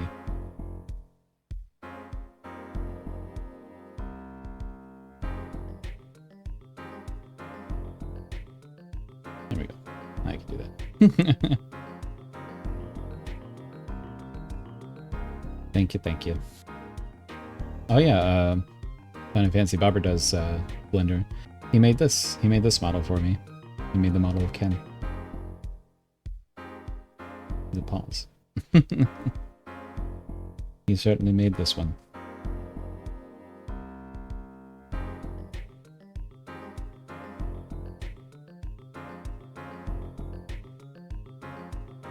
Yeah, he did very good with this. Ken 2.0 is going to be even better. Because he's learning so much.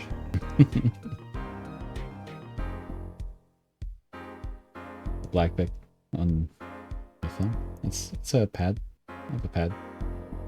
I have pads.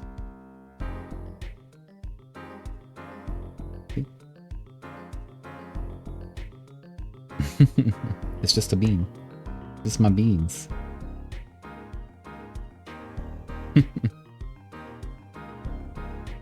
Thank you, thank you. Yeah, and I'm gonna start learning. I mean, I've started learning Blender myself, so I can make props and hopefully in the future clothes and outfits and things like that too. I don't have to put all that on Bobbert. And maybe some keyframes and expressions that I can play around with. But that's so far in the future. We'll get it. We'll get it going.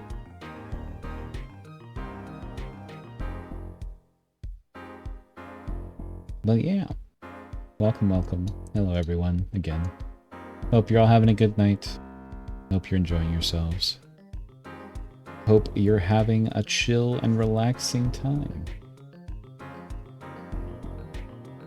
Revenge is in the works. Revenge. Yeah, but that's string that uses Blender as well.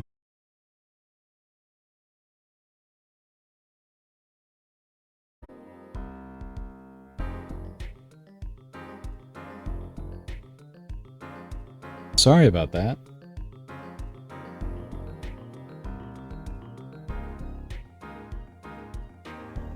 I do not understand why this is happening.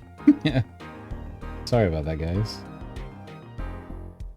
Like, I'm not on my VPN anymore. That wasn't my VPN, that was my actual internet. I don't know why I'm having issues tonight. And last night. It just dropped for a second. No, that's my internet, 100%. My computer's fine. Like, it's not showing any chugging or anything, it's just my internet dropped. Damn you, internet company! Get your shit together. I'll probably need to reset my router after I finish streaming. Anyway, we're back now. We're good. Let me make sure my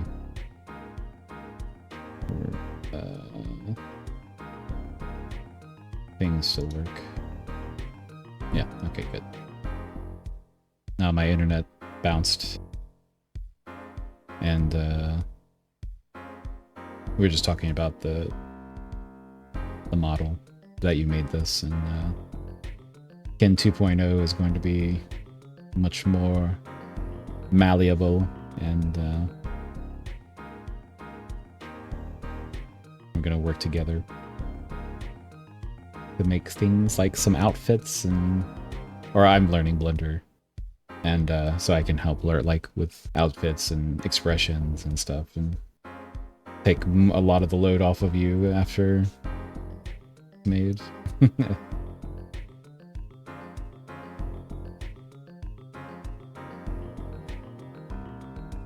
your upper left. You have been a lot of intermittent notes and the connection dropping for a few seconds.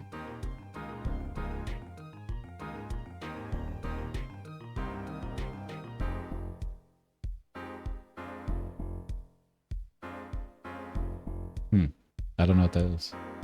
That might be Twitch. Sure, it's telling you that it's down or something. I don't know. That's weird. I haven't seen any black text.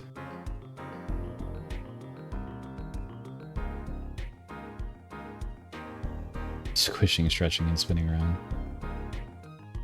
Oh yeah. Oh, I'm a very stretchy Tanuki. For various reasons. Never know. Anyway. More Apollo Justice. Let's continue the last part of this trial. Apollo, I can't believe it. It really happened during the second act? And right in the middle of Lamar's performance? The reason why she was in the air vent. And that switch in the flaming guitar. When you link it all together, that's what you end up with. I knew you... I assume this is Clavier. I knew you... Oh no, it's probably Nick, actually. I knew you had what it took. Yeah, okay. Ah, Daddy. Mr. Wright. You believed in me? Not really. Huh? I just thought that'd make a cooler entrance than say hiya. Why do I even bother hoping? Where have you been lately, Daddy? You haven't been coming to the office at all. Sorry about that, Tracy. I'm on a secret mission. Secret? You mean like you're undercover? Like Mr. Latouche, only shorter and not as well dressed? Oh no, what if you're shot too, Daddy? Would I do a thing like that to you? Anyway, I'm off for a while again. Huh? You're leaving? Oh, one thing before I go. What? Ellipses. Good luck. Right. Ellipses. Is that all you came to say? I think you have things pretty much under control. You'll get Machitobe off the hook, no doubt. Yeah, but you're after that detective, aren't you? Daryan Crescent. It won't be easy proving he did it. Especially not under the current court system. The current court system? What did Prosecutor Gavin say during the trial? Your case is based on one fragile assumption. Namely, that our Diva Divine is telling the truth. But what about all the proof? The brooch and the switch? A piece of jewelry and a lyrical blunder. There are plenty of other ways to explain these things. The flaming guitar, too. All because you lack definitive proof of their connection to the case. But if the sultry songstress is lying, your case melts like a butter and frying pan, leaving behind the faintly singed scent of failure.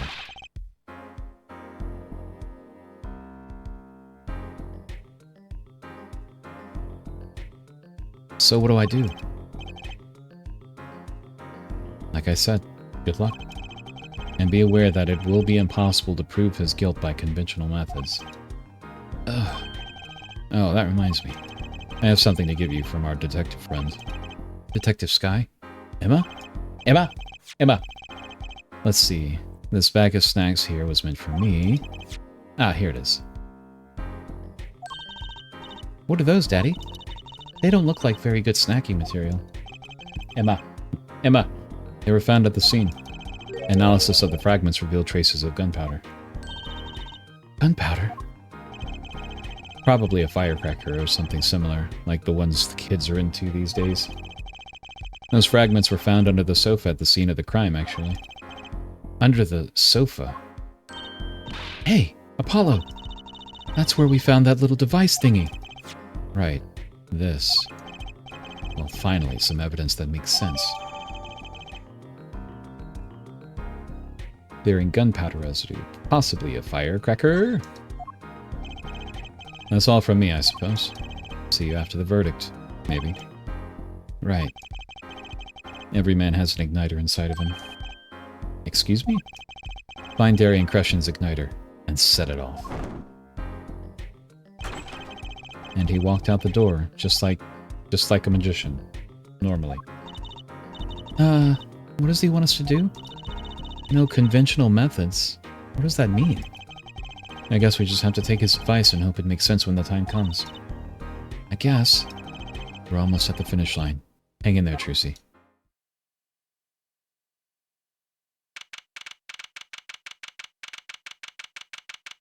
Courtroom number 3. Court is now back in session. Prosecutor Gavin, where is Detective Crescent? In the witness lounge, ready to be called at any time. Very well. Might I add, I don't believe any of this. Daryan was the first detective I ever worked with. We stopped working together when he moved to Criminal Affairs Division 3. But his guitar playing fires my imagination. That's nice, but it has nothing to do with the matter at hand. Correct? Oh, I know. Careful ahead.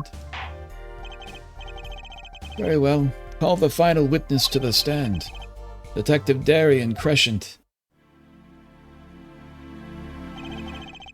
Name and occupation, please. Daryan Crescent, Detective, Criminal Affairs Division 3. That's the International Affairs Division, for those of you who didn't know. And I'm a guitarist for the Gaviners. Maybe you've heard of us. Do you fully understand the circumstances under which you stand before us today? Yeah, I understand, Your Honor. What I don't understand is how you let this happen, partner. You gave me your word I wouldn't be standing here. The situation's changed, Daryan. And don't call me partner. So much for old friends. I see what you're doing, Daryan. You're pressing the prosecution. Your Honor, if we could begin the trial? Yes, it's high time we did. Let's hear your testimony. You may begin with your response to Lemoire's testimony, if in fact you have anything to say about it. Oh, I got plenty to say. Lying must be a national pastime in Borginia. And wherever you're from, Mr. Justice. Huh. Conventional methods are out of the window, huh? Here goes nothing.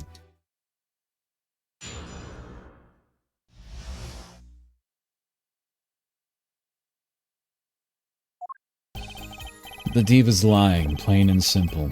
She's got nothing to back up her story. In the first place, she never heard my voice. She forgot the words because she heard gunshots? As if. Didn't Detective Emma Skye hear those gunshots during the third set anyway? The shooting took place when I was on stage, man. Apollo's from traditional Japanese city, Los Angeles. It's true. Detective and part-time hairdresser. What? You think this hairdo is cheap to keep up? To upkeep? So you claim Lamar's testimony was a lie? Hey, don't get me wrong. I dig what she's doing, trying to protect that kid. And she's got the court eating vague statements out of her hand just because she's blind. You go too far, Daryan. Look, all I'm saying is you've got a reliable witness. Why not listen to the detective? Detective Skye? I see. Mr. Justice, you may begin the cross-examination. Didn't waste any time finding our weak spot. I can't do this with Lemoire's testimony alone. I have to find some other way to prove when the shooting took place.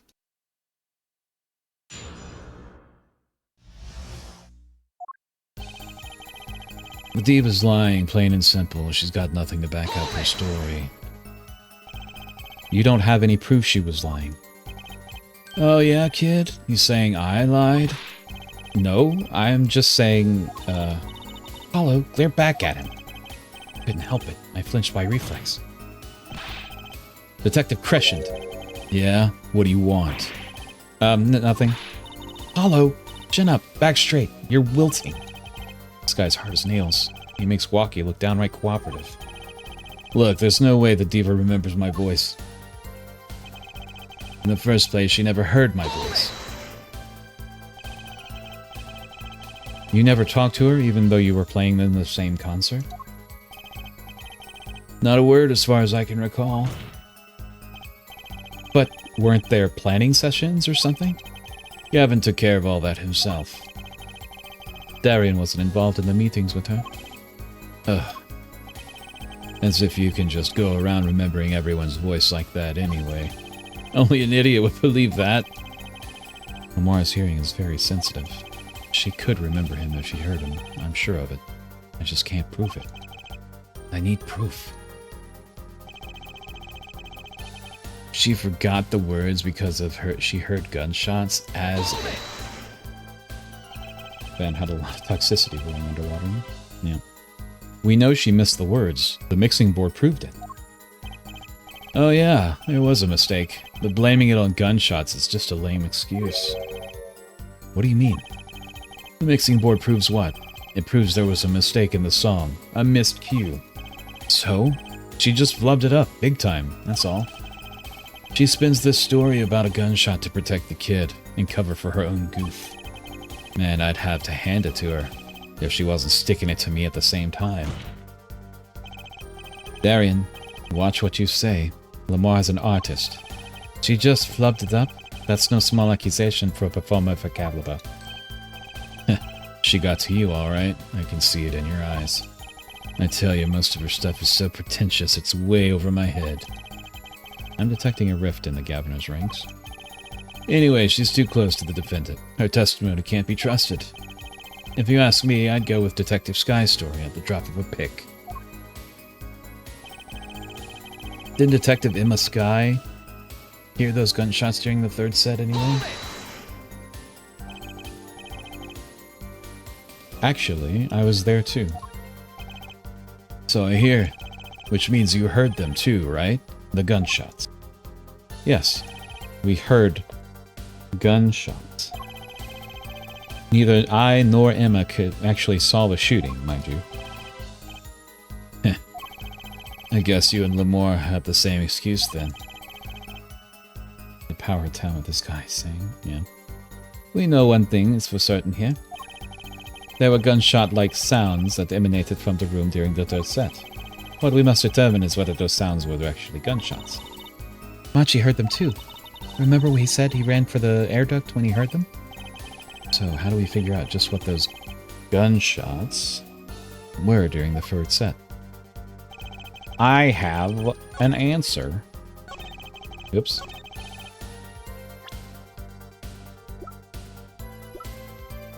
This one.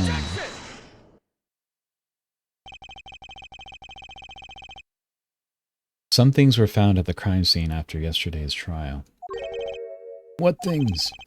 The first was this... Okay. The first was this small device. That's the remote-triggered igniter. Correct. And one more thing. What are those? What are those? The remains of something burnt? Not another guitar, I hope. Traces of gunpowder were found on these fragments. We have a report that it was something like a firecracker. How did Gavin know about this? What? You think Detective Sky works for you? I received a report this morning before coming here. That's when I made my decision, actually. What decision is this, Prosecutor Gavin? I registered Daryan as a witness in today's trial. Just in case. He knows. This raises another possibility. Those gunshot-like sounds during the third set could have been two firecrackers rigged to go out by remote control. You've got an active imagination, don't you? Well, you shouldn't say every little thing you think. Your explanation there seems a bit too convenient to me. How so? So you're saying these firecrackers just happened to go off right when you two witnesses came walking by? That's right. Daryan was out on stage when it happened, Apollo. How would he know someone was backstage right then? If a firecracker goes off in the forest and there's no one there to hear, you get my drift? Why go through the trouble, man? How do I explain this? You might not look it, but Daryan is a gifted detective. Show any weakness and he is sure to find it. He may not look it, partner. Gee, thanks, man. That reminds me. I happened to pass through that very hallway there several times that day myself. I saw something odd there just before the third set. Something odd? A headset. The kind all the band members and staff members were wearing. That's right. We picked this up in front of the door up to that dressing room. What if that headset wasn't dropped, but placed? And what if it was turned on? You could hear what was going on in the hallway, even if you were out on stage. Whose side are you on, Gavin? Listen to me, Daryan. There are no sides in a court of law. Which is why I'm now turned to you, Hair Forehead. I have a question for you. Huh? For me? The igniter and the burnt fragments that were found at the scene of the crime. It's certainly a possibility that they were part of a ruse to fake the sound of a gunshot. Throw the headset from the hallway into the mix, and you could fabricate an alibi. But we're still no closer to proving anything. Those gunshots might have been real, or fake. We can't say. Ugh. You've raised the possibility that the shots heard during the third set were faked. Now you need to prove the other half of the case. The other half? Gavin's dropping more and more subtly. So. Oh, Gavin knows already. He absolutely knows. He's just leading the defense attorney to answer for him. Look, I'll just tell him. Exclamation. He wants you to prove the thing went down during the second act, while our little piano player was on stage. That's right, Gavin. Indeed. If you can't prove that, then to continue this cross-examination would be pointless. Yeah, I mean, that's a strong point of the Ace Attorney games, is that the prosecution is also there to find the truth. I mean, aside from, like, Winston Payne, Von Karma,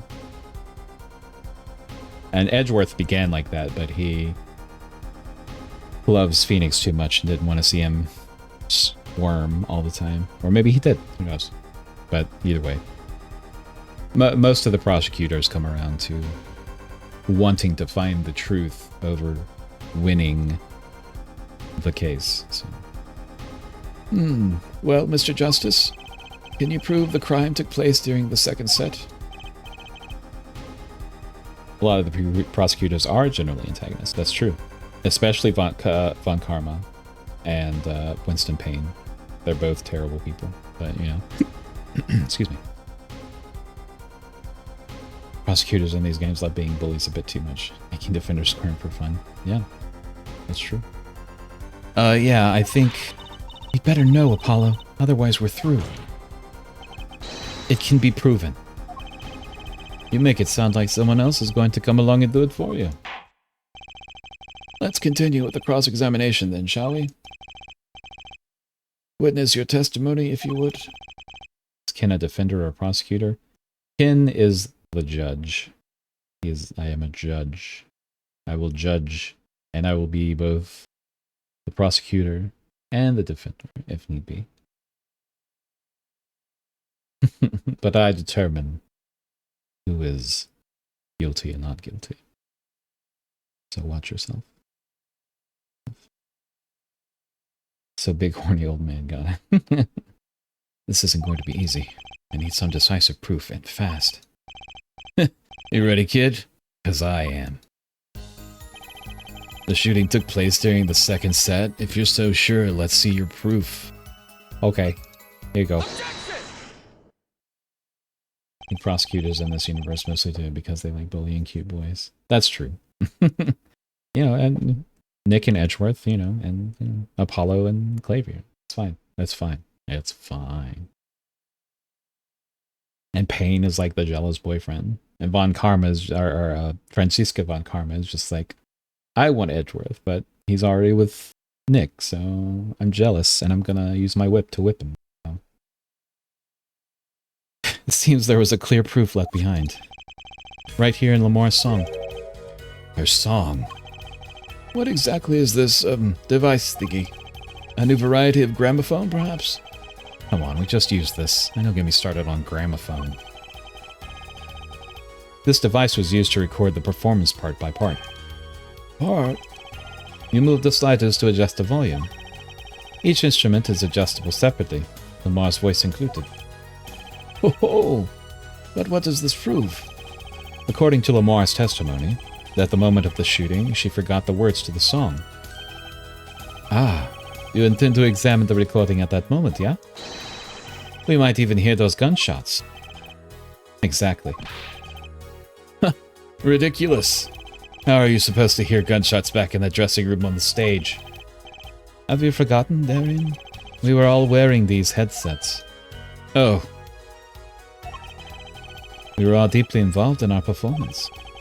But the Mars headset would have picked up what she heard all the same. then let's get to analyzing that recording. Right now. Mars stopped singing when she heard shots fired. Find that spot and I'll find the gunshots.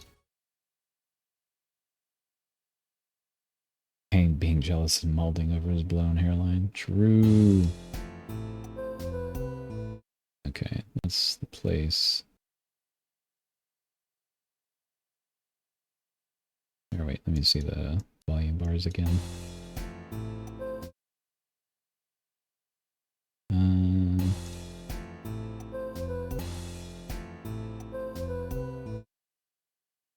Let me go through which one has which instrument.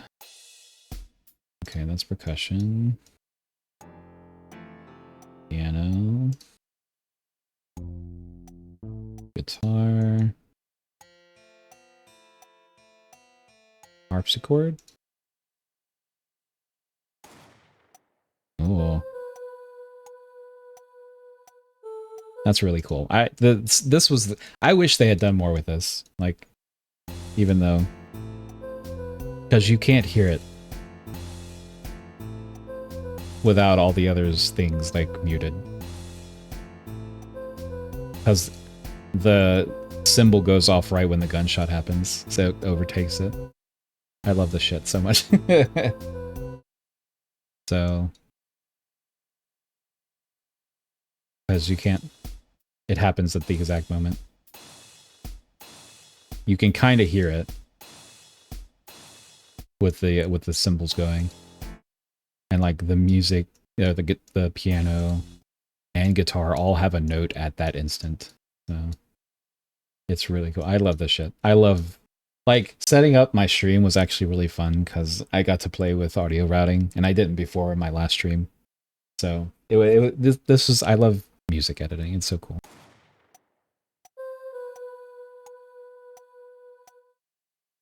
How many cases would have audio recordings without actual voices? I mean, yeah, no, I agree. It's just like, I just wish at least maybe another case in the entire series would have had something like this. All right, so let's see.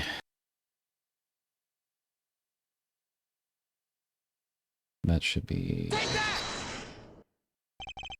Your Honor, listen closely to this part. This is the track with Lamar's vocals.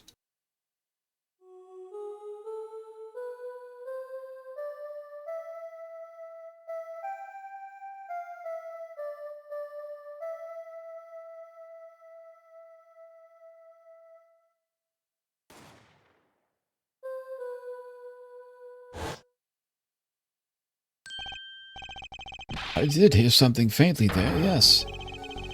Why, it sounded like a gunshot. Oh my goodness. Hello, Zed. Hello, Raiders. Hello, welcome.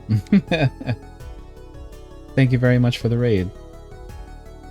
Hello, hello, hello. Welcome, Raiders. I am Ken, or BigTopTanuki, whichever you want to say. How was your stream, Zed? I hope you had a good night tonight. Welcome, welcome. And thank you for the follow, Rob the Reaver. I'm just playing some Apollo Justice. I just did some music mixing to hear a gunshot and the track. Welcome, welcome. Thank you very much. Do a little shout out.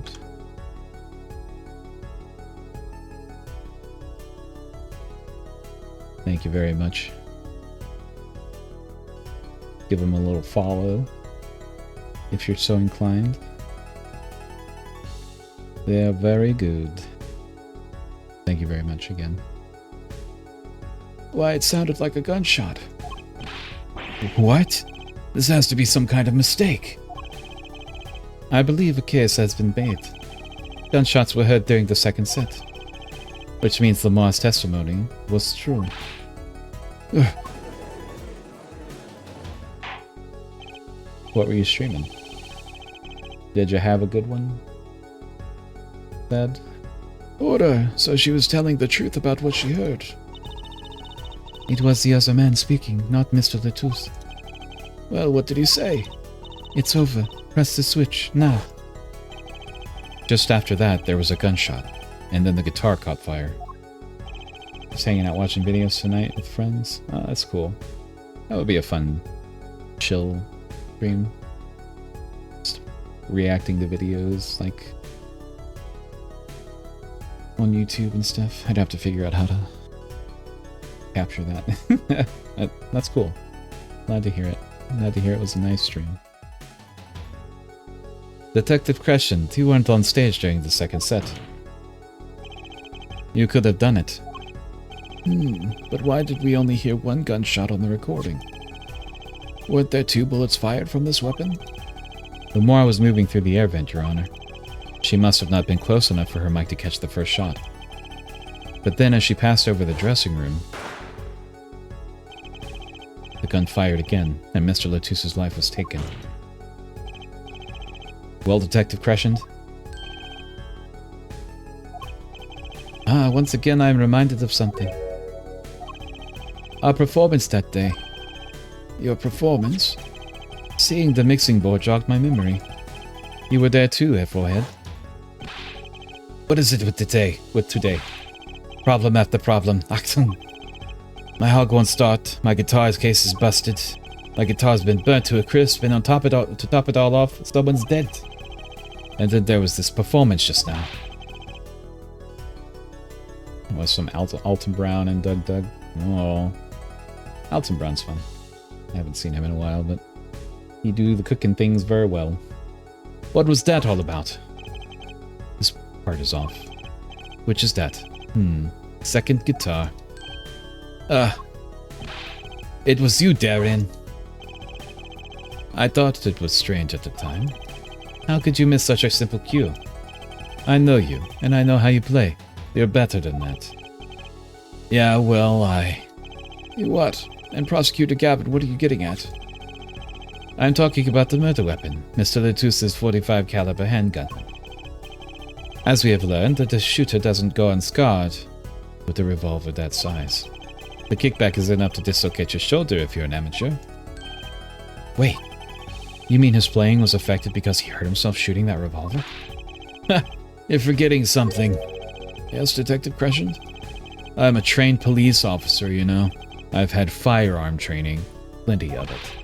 I'm no amateur. The standard sidearms issued to police officers is a .38 caliber weapon. A much tamer beast. Also, the murder weapon belonged to the victim, Mr. Lettuce, which suggests there was a struggle between killer and victim. So, the killer might not have been holding the revolver correctly when he fired. Is that what you mean? The thought had occurred to me, yes. Oh my goodness. Well, does the witness have anything to say? Detective Crescent! What I want to ask is, Mr. Sleeves rolled up and ready for action has to say. Hey you, attorney. Me? Exactly which piece of your evidence is decisive again? You got a little noise on a tape that could be anything. And you have an alleged guitar cue miss due to a .45 caliber kickback. I weep for this case, Gavin. I really do. You can line up your little weak pieces of evidence all you want. I didn't shoot that manager, and that's the obvious truth. The witness has a point. The defense's arguments, while persuasive, are not decisive. I believe we should hear what the witness has to say in response to the case so far. Your testimony, please, Detective Crescent. Tell us your reasons why you couldn't have done it.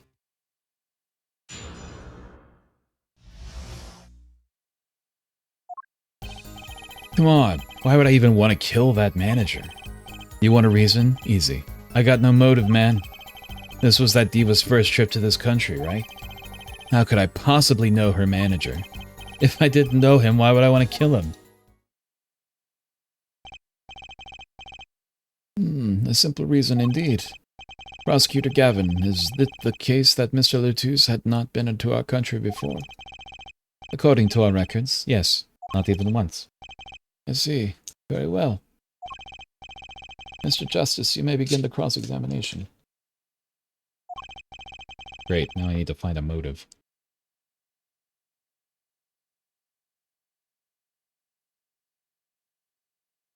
Get a little drinky drink.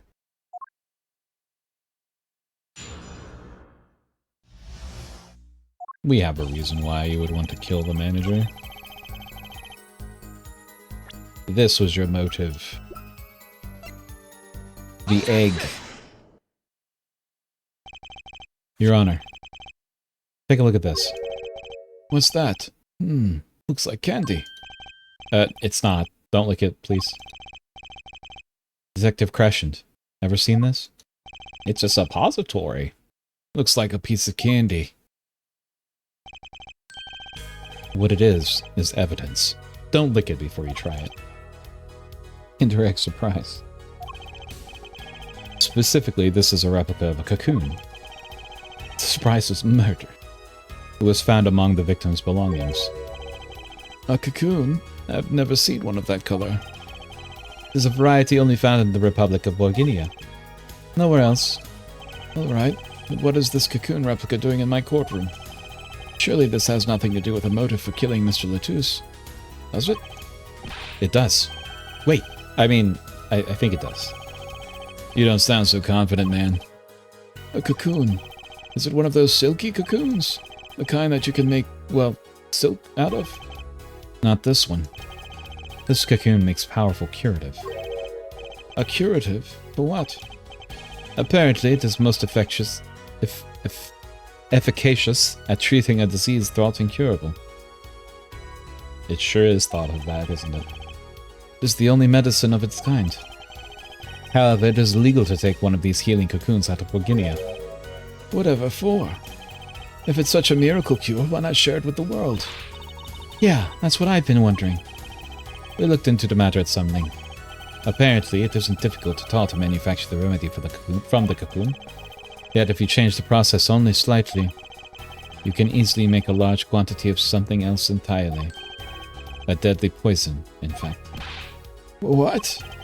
There was an incident several years ago where some of these got out of the black market.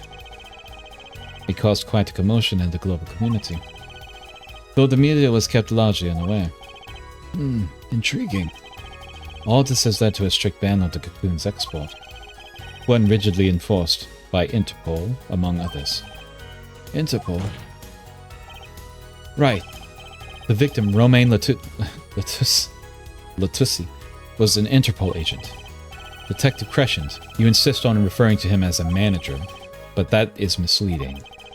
Romain Latussi wasn't killed as a manager. He was killed as an undercover agent. So I was trying to smuggle this gumball into the country? That what you're trying to say? I'm saying that could well be a motive for murder. Oh, so I was going to sell it on the black market, make myself a pretty penny? Ridiculous. I mean, totally unthinkable. Unthinkable, you say? Why? Perhaps it's time for another testimony about this smuggling of cocoons business.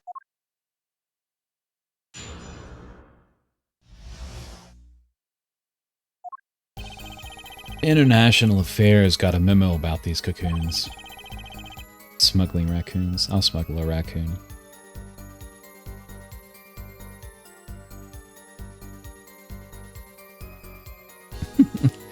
Interpol's all hot and bothered by him. Can't sell them on the black market. Too dangerous. Yeah, cocoon smuggling ain't really exactly lucrative anymore. Man, I'm in international affairs. I know the deal. Raccoons do not go there. I disagree. Indeed. Interpol wanted these cocoons bad enough to send Mr. Latouche undercover. Smuggling them with your pectorals and the video editing they have? Mm-hmm. You kids think up the craziest things. But no way am I going to risk life and limb just to get my hands on some dirty cocoon money. Not the most noble of statements, but duly noted. According to the reports, these cocoons are top Interpol's list. Selling them to an underground organization would be risky. Very well, you may begin the cross-examination. This is the only motive I've got. He was up to something, and I'm going to find out what.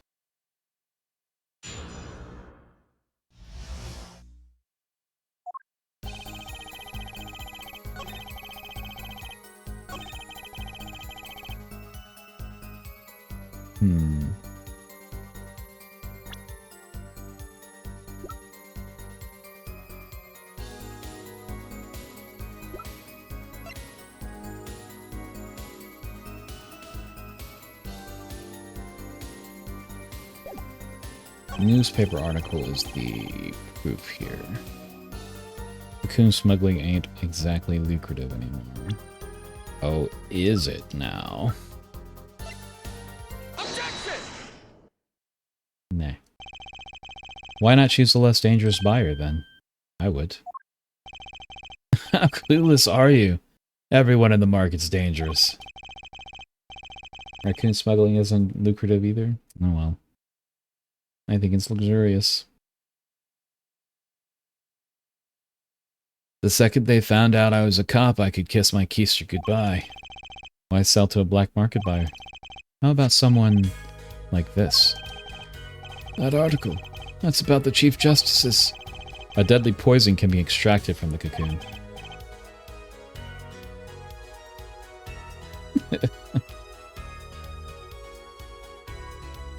I see that, mister. But so can a cure. Oops, you meant to do that, mister. I know you did. And not a cure for just any disease. A cure for incuritis. Incuritis? I've heard of that somewhere. You went to visit a victim of the disease this morning? Aha! Why, that's the disease the Chief Justice's son has. You aren't saying... Our witness is a detective. He would have contact with the Chief Justice.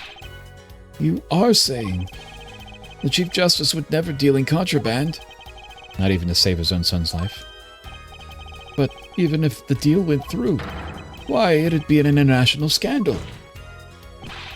That's Detective Crescen's insurance. If word ever got out, the one with his neck on the line would be the Chief Justice. Detective Crescent, is this true? First I'm a murderer, now I'm a smuggler. How many crimes are you trying to pin on me anyway? Distasteful as it is to think about, if the Chief Justice were the buyer, why a seller couldn't hope for a better deal. A very cowardly seller. Don't let sleeves over there trick you. So I made a deal with the Chief Justice? Where's your proof? Well... Oh yeah, and you're forgetting one other important thing. Do tell. Interpol isn't the only ones out here watching this. Borginian Customs barely sleeps. They're so worried about cocoons getting out. So we were informed. Let's continue with the cross-examination.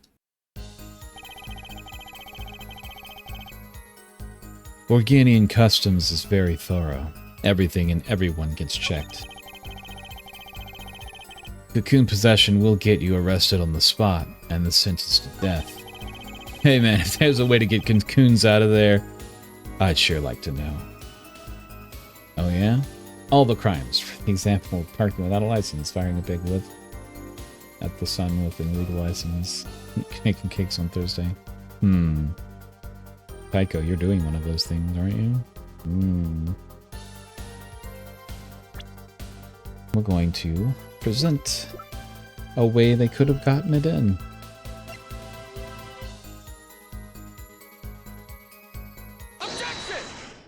The guitar.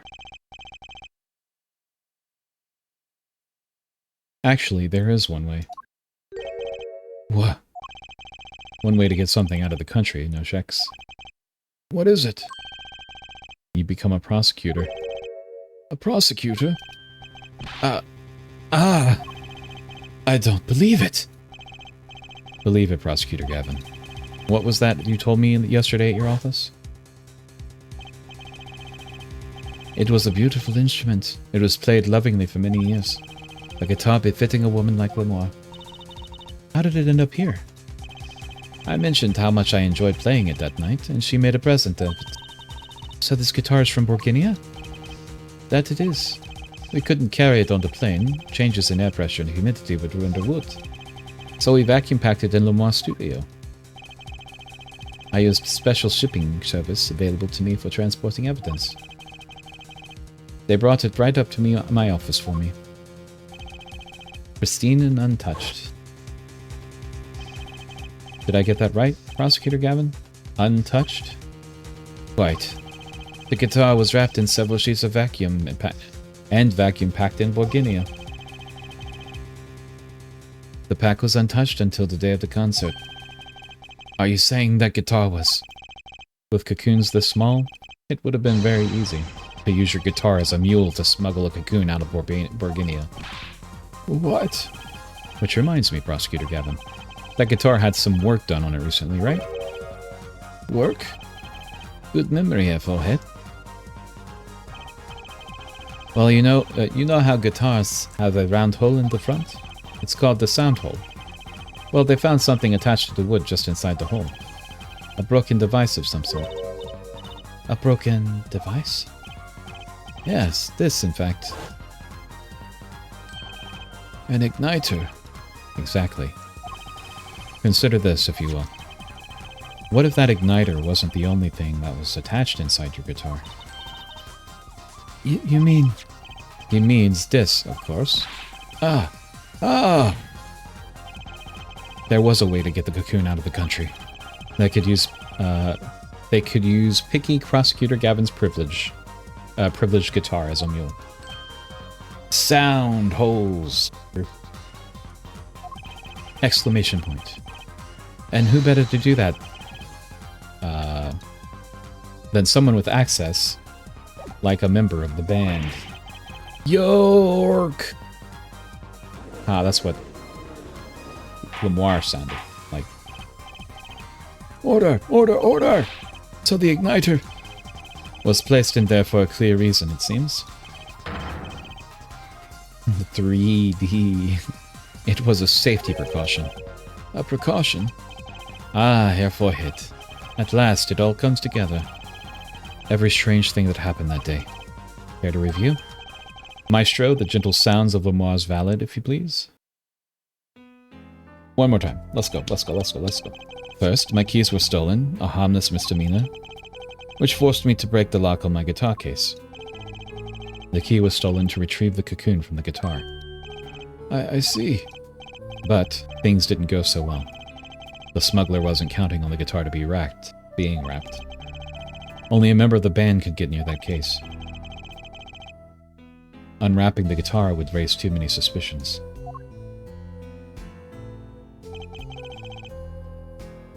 Then the concert began. Right about this time, a very large problem presented itself to the smuggler. What's that? Mr. Latouche. Ah, Mr. Latouche, an undercover agent, was onto something. He would have known about the guitar. He'd only have to check the shipping records. So Mr. Latouche tried to examine the guitar himself. If the cocoon were confiscated then, the gig would be up. The only thing left for the smuggler to do was get rid of the whole lot. It's over. Press the switch now. The guitar burst into flames and the cocoon was lost. And then Mr. Latouche died. With Lemoire there to witness it. There's your case. Ellipses. Brilliant, man. Detective Crescent? I gotta know, you make all that up on the fly? For a made-up story, it makes a great deal of sense, Daryan. The Republic of Borginia? Sorry, man, but I haven't even been there. Yeah, true, you haven't. Let's see you make up the story for that, kid. How'd I hide the cocoon in the first place, huh? Not so hard to imagine. You had help. Our Borginian accomplice. That's all. Explanation. That you had an accomplice was clear from the start. The voice Lamar heard proves it. It's over. Press the switch now. You made this transmission from backstage. While your co-conspirator was on stage. But who was it? This is it. The coup de grace. And for once, I know what I'm doing. There's only one person who could have helped him. Let's hear what Mr. Justice has to say, then. But be warned, with a great accusation comes great responsibility. Make up your answer on the fly, as it were, and you'll be harshly penalized. Are you ready, Mr. Justice? Who was the smuggler's accomplice? As one person once said, it's time for the coup de gravy. The child. It's true. The child. There's only one person that could have been... It meets all the requirements of the accomplice, and that person is the defendant, Machi Tobe. But Mr. Justice, he's your client. A defense attorney accusing his client? That's a new one. I assure you no one is more unhappy about this than I. But I am here to defend him in the murder of Mr. Latouche. And I stand by my statement earlier, that he is innocent of that particular crime.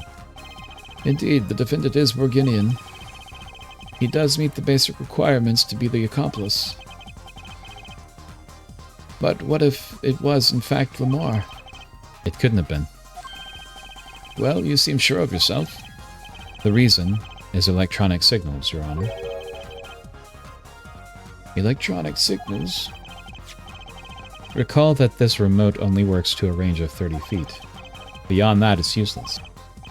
Yes, that's true. Now, think back to the testimony. When the shooter made his transmission, Lamar was in the air vent. Right above the dressing room, where the shooter stood. Let's look at the stage diagram. This is the area that the remote could reach from the air vent. Well, looking at this, it seems that Lamar still could have done the deed. No. When the shooter made the transmission, the stage was slightly different than shown here. It was in the middle of the guitar serenade. Part of the stage was raised. Prosecutor Gavin and the Lamar stand-in were in the air. They were on a tower which happened to be 15 feet tall. In other words, the remote couldn't have worked from Lamar's position in the air vent. Ah. Well, Detective Crescent, what do you say to that? Your Honor. Yes, Detective? Could we see that video where Gavin's guitar burns? Just one more time. Just, why not? We've watched it 6 times already. Well, I don't see why not. What? Don't tell me he has a way out of this.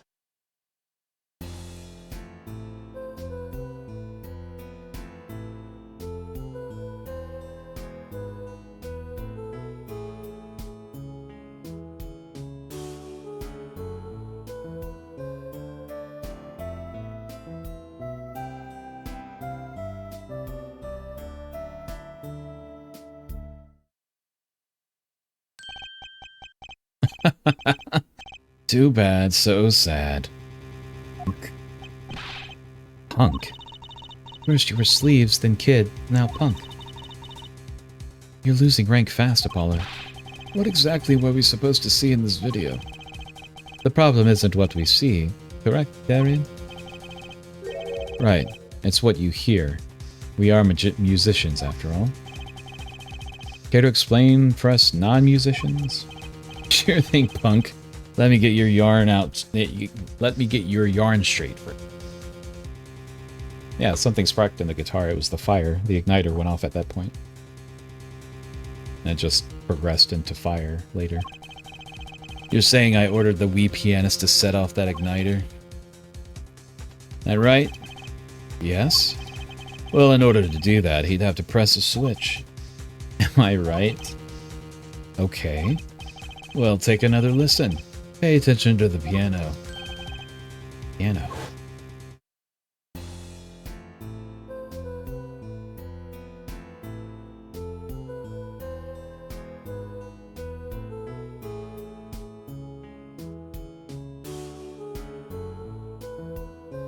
Yeah, that was when the fire started.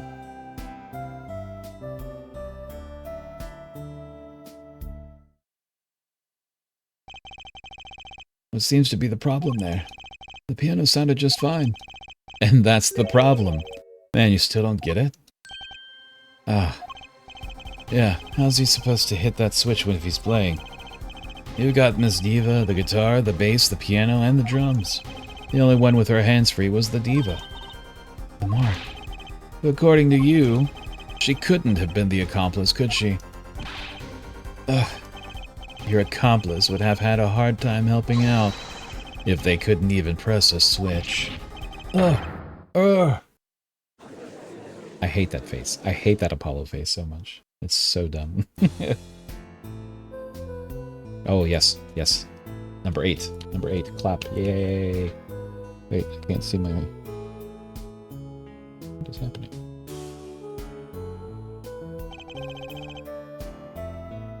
The piano plays non-stop. Here we go. He couldn't have pressed the switch. Well, Mr. Justice, the piano does seem to be playing when the guitar catches fire. Well, yeah, we love seeing this again. Yay. Oh my god, I'm gonna do it again. Oh well, whatever. Give it up for number 8. Mars Dead Dates stare into model wants you. Yeah, it's not great 3D. You can't clap your hands, clap your pecs. Yeah. I can clap. Barely. It's okay. We all make mistakes sometimes. Apollo, were you wrong? I can't be wrong. Everything makes perfect sense. How could it all just... strange? What's strange? No, it's just... something's odd about the performance there. Odd? Mr. Justice, if Machitobe didn't press that switch, then he could not be the accomplice you claim he is. But everything points to it. Every fact says he's the accomplice. You got the facts wrong, man. Exclamation. Here's some facts for you. Gavin's guitar is on fire. But the pianist didn't press that switch. In other words, your story is full of holes. Mr. Justice, let's hear your final opinion on this matter. Now. Was the defendant Machitobe the accomplice? Your answer will reflect on everything you've said here. Give it some thought. Apollo, Machi's not the accomplice. Then our whole case is ruined. Full of sound holes. Very true. Oh, thank you for the follow, Fun and Fancy. I missed that earlier. Sorry about that. Thank you very much for following. Hope you're having a good night. I just checked my alerts again. Sorry about that. I know that. It has to be him. He was the only one who could have helped the smuggler. He had to have pressed that switch. Well, you'd better find a way to prove it. What do I do? What do I do? There has to be something that doesn't fit. Something odd. Something odd. Wait a second. What? You thought of something? What was Kevin saying just now? Strange. What's strange? No, it's just... something's odd about the performance there. It's not much to go on, but it's all I've got. What exactly did he hear that was odd?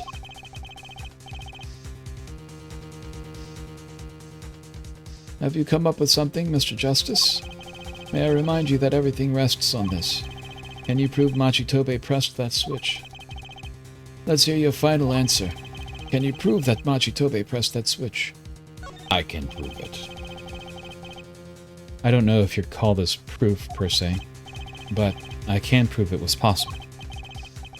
Then, as the prosecutor, it falls to me to ask you to show us the evidence supporting this. Your forehead. You sure about this? Ha! Accept it. There's no evidence, man. Let's see your evidence, Mr. Justice. On what do you base your claim that the defendant pressed the switch? This one. The basis for my claim is music, Your Honor. Music? What about music? Let's listen to the piano part around the time when the switch was to be pressed. Right before the guitar burst into flames.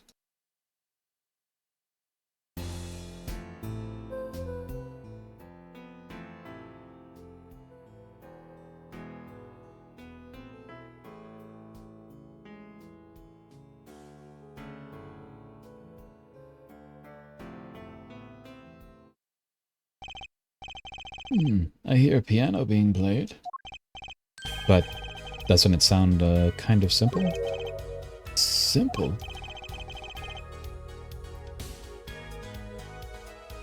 Ah, I think I know what he's suggesting. You think Machi could have played that part with one hand?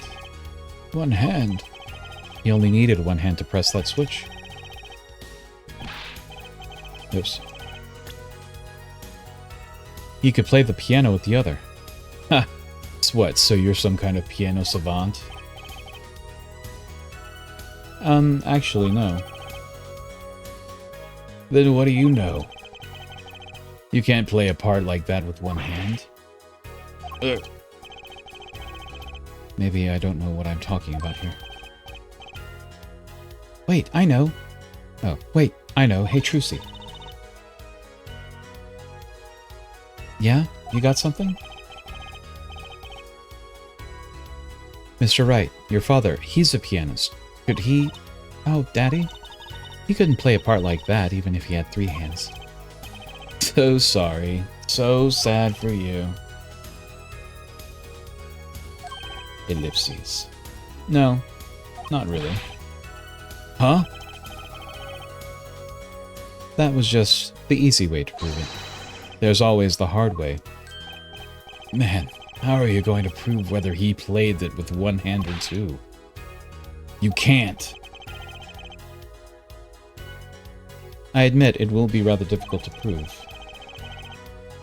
But it's highly likely he was playing with one hand.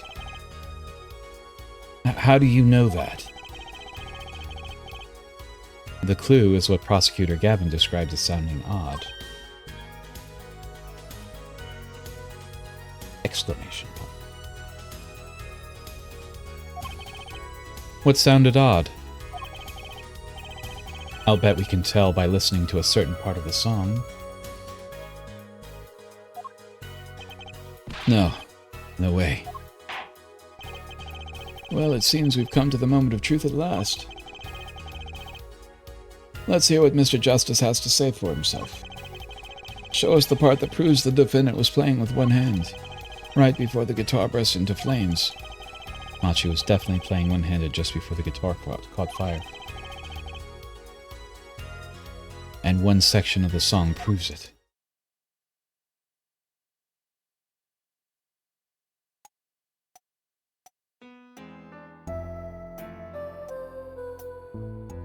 What's odd? 2, 3, 2, and 4 are even.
It's definitely missing the left hand there.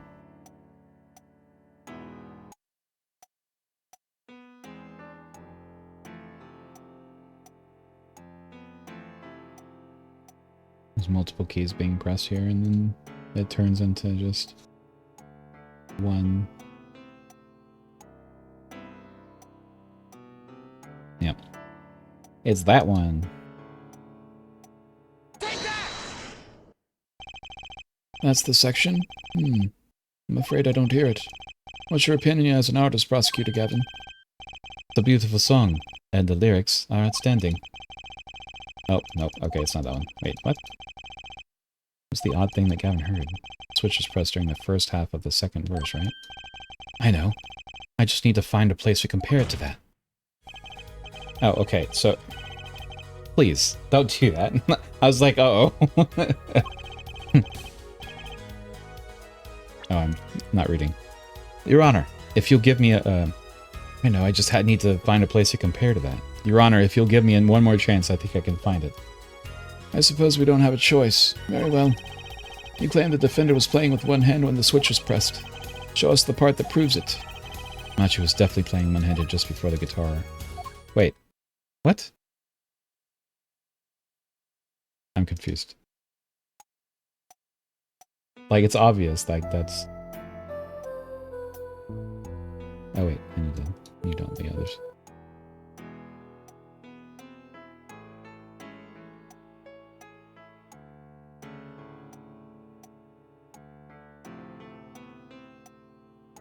There is driving away. Like, it's that portion, and I have to compare it, so I guess I can present this part first. You have to... Okay, we're good. Prosecutor Gavin, I'm sure you've realized by now just what it is that sounded odd to you. Don't worry, I'm on my way to save you. I know music. I'm a musical tanuki. As I'm sure you've realized it yourself, Fair Forehead. Realized what? I'll demonstrate.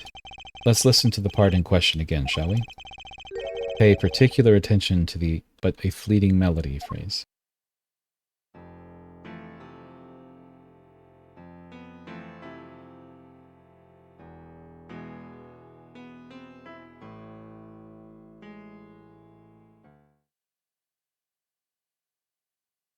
Musanuki. Man, how many times do we have to listen to the same thing? You're right. Enough of that. Exclamation point. Let's listen to another section, shall we? Another section? The guitar bursts into flame at the end of the second verse. Let's listen to the same spot in the first verse. Pay attention to the "Oh, that night in your embrace." No more music.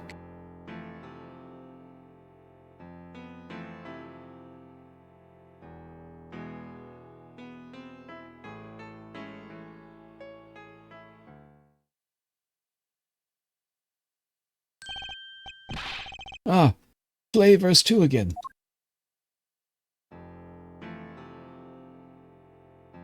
I can play the piano, actually. Thank you very much. My titties are too big. Yeah, I'll press all the keys at once now. There, did you hear that?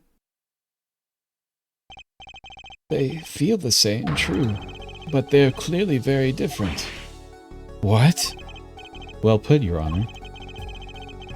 The phrase in verse 2 is quite simple, but the same phrase in verse 1 has high and low notes. You'd have to use two hands to play that for sure. What's that prove? I would think you'd know that by now. This is why I hate dealing with amateurs, man. So the two verses had different arrangements. Happens all the time. Not this time, Daryan. There's no point in changing an arrangement if you can't hear it clearly. And that wasn't the point. I had them play specifically so that the piano would stay in the background. Oh. That was what I noticed. Why should the same phrase sound slightly different, I asked myself.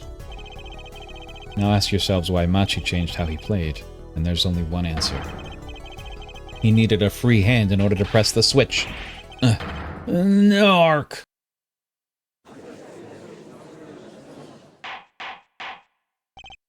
Order! Order! Order! I believe this all ties to the facts together.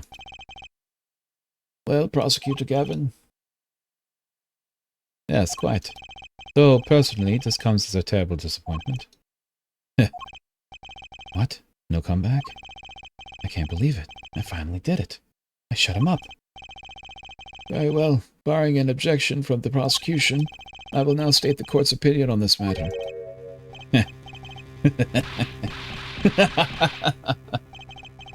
Good show, Sleeves. No, great show. It's not over? I don't like it when he looks so happy. You tell him, Gavin. Tell him what's so disappointing. Personally, I'm terribly disappointed. In you, Hair Forehead. Huh? Me? Yes, don't get me wrong, your case is solid. The facts all check out, but even now, you have yet to show us a single piece of decisive evidence. Yeah, but the facts, anyone can see it was him. Unfortunately, anyone does not include the law. I'm afraid your case doesn't cut it. But... 1,000 facts might point toward the same conclusion, but without decisive evidence, it's not proof. That's the rule under our current legal system. I don't believe it. It does not seem as though the defense has any more evidence to present. I think if he did, we already would have seen it a long ways back. It is unfortunate, but at present, this court is unable to acknowledge your accusation. What? Truth is staring us right in the face. Why can't they see it? What's the point of a legal system that protects criminals? Apollo, remember what Daddy said? It won't be easy proving he did it. Especially not under the current court system. So what do I do? Like I said, good luck. And be aware that it will be impossible to prove his guilt by a conventional method.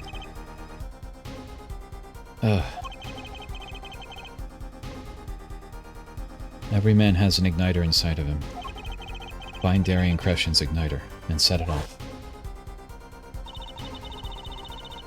I wonder what he meant by every man's igniter. I think he just meant a weak spot, no? Kind of thing that a single spark could turn into a wildfire of emotion. Where did you click? I hate that face. I do. I don't like that face.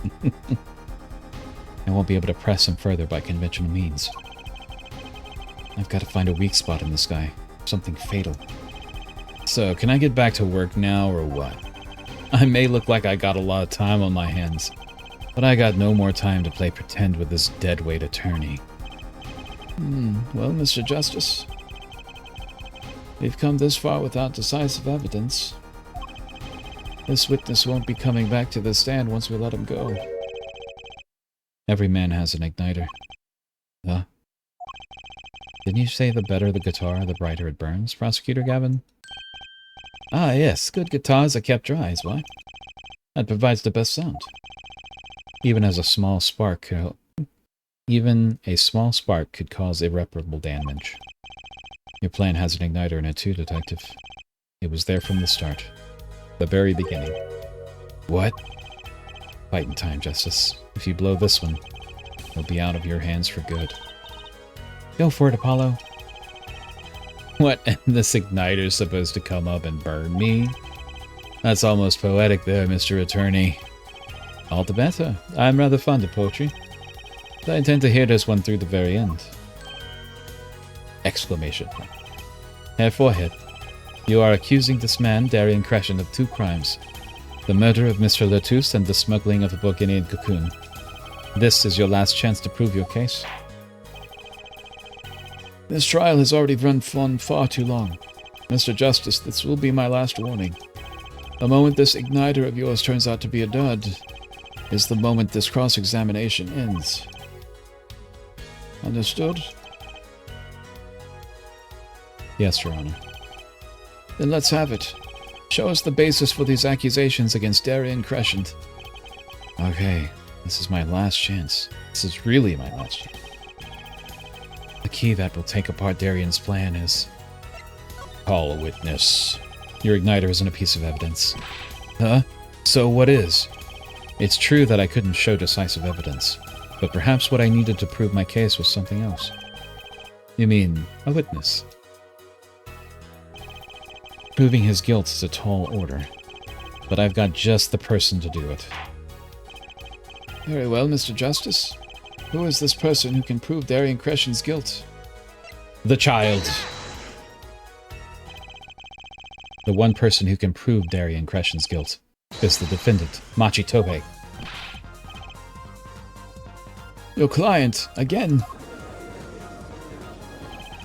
But Machi Tobe was an accomplice to the cocoon smuggling plot. Without him, Daryan Crescent could not have gotten the cocoon. Furthermore, he can easily prove that the one who plotted to smuggle that cocoon is the real criminal in this case. How so? It would require just one of the very cocoons Mr. Latouche was looking for. With the cooperation of the Republic of Borginia, we could burn a cocoon. The burnt cocoon would leave a particular residue. A residue we would, no doubt, also find in the burnt-out guitar. Aha! Very scientific of you. Thus, if Machi Tobe acknowledges his agreement with Daryan Crescent concerning the attempted smuggling of a Borginian cocoon, the case is solved. Daryan's laughing again. Your unrelenting passion is remarkable. You really want to get me, don't you? Too bad you'll never be able to. Why not? The little key tickler won't acknowledge anything. Especially not anything to do with cocoon smuggling. What's this all about? Taking a cocoon out of the country means death. By Borginian law. Yeah, see? If our pianist really was a smuggler, then testifying about it would be suicide. Believe me, he's not talking. But you're wrong, Detective Crescent. What? It's the other way around. If Machi doesn't admit to smuggling here, he's in deep trouble. Huh? How? Look, if Machi admits to smuggling here, then he'll be tried in our courts by our laws. You don't get the death penalty for smuggling in our country. The victim in this case was an undercover Interpol agent. I'm sure that news has already reached Borginia. And they're likely broadcast our dealings in the court today. Including the part about Borginian cocoon. The Borginian. Yeah, but if Machi doesn't admit to smuggling now, he'll eventually be picked up by the Borginian police. And it's not like he's in any danger in our court. We're not going to find him guilty of murder here. Not now. Yeah, but you can't do this. You can't accuse me. Maybe the law doesn't allow it. But who's going to think you're really innocent after hearing this trial? The same goes for Machi Tobe. The cocoon smuggling, your entire plan? Machi Tobe knows everything. There's only one way out of it for him. And that's to acknowledge his own crime. The crime of cocoon smuggling.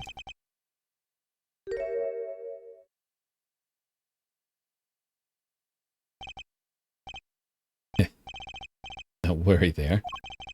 I'll get you out of the country. I'll set you up someplace. A hidden mansion? Real nice. You want a house made of cookies? Or, a house made of pianos? Come on.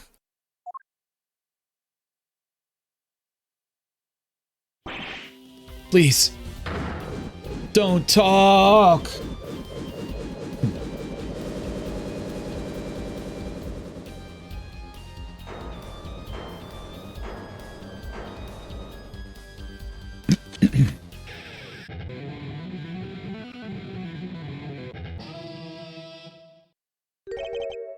Daryan, I considered that my last session with you. We rocked. I'm guessing we can't treat that outburst as a confession? He's laughing again. There's a kind of sick desperation in it now, though.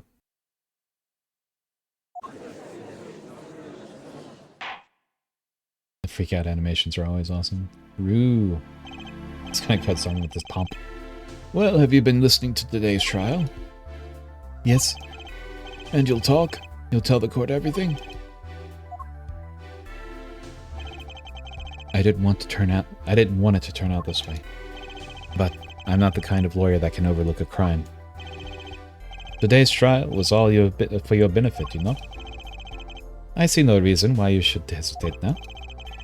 I knew. From beginning I knew. Machi. Situation I cannot explain, but money, I need it. Very much money. Today's trial raises a delicate issue with our legal system. Oof. Got something in my eye. One sec. Oof. That was weird.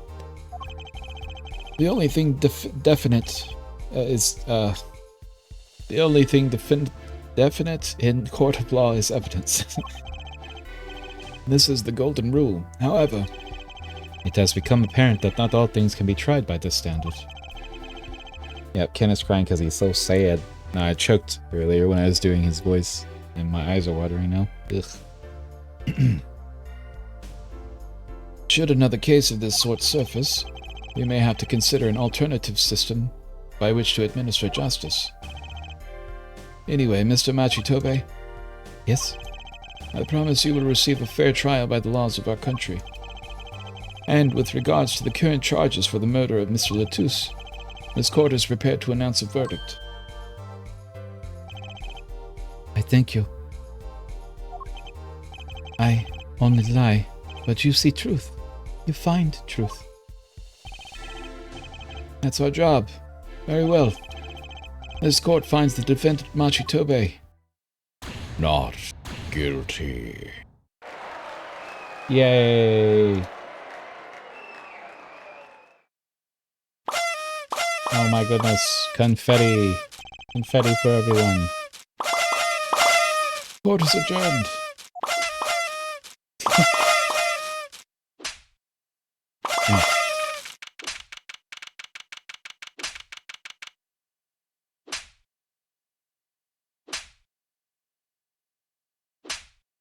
Oh, what? It went through my hand. No.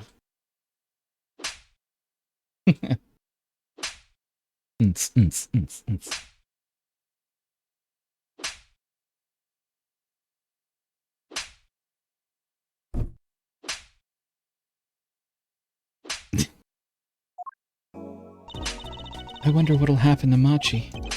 Well, he did smuggle a cocoon out of Borginia. I guess there'll be another trial here. All's well that ends well. Daddy! I owe you both my thanks. Lamar? My, is something wrong? I'm sorry. Machi was your partner on stage, your friend. Yes, I thought of him as my own son. Even now I do. Yet, something got a hold of him. Something evil, I see that. And he must pay for what he has done. Is that not how it should be? I'm still sorry. Do not be sorry.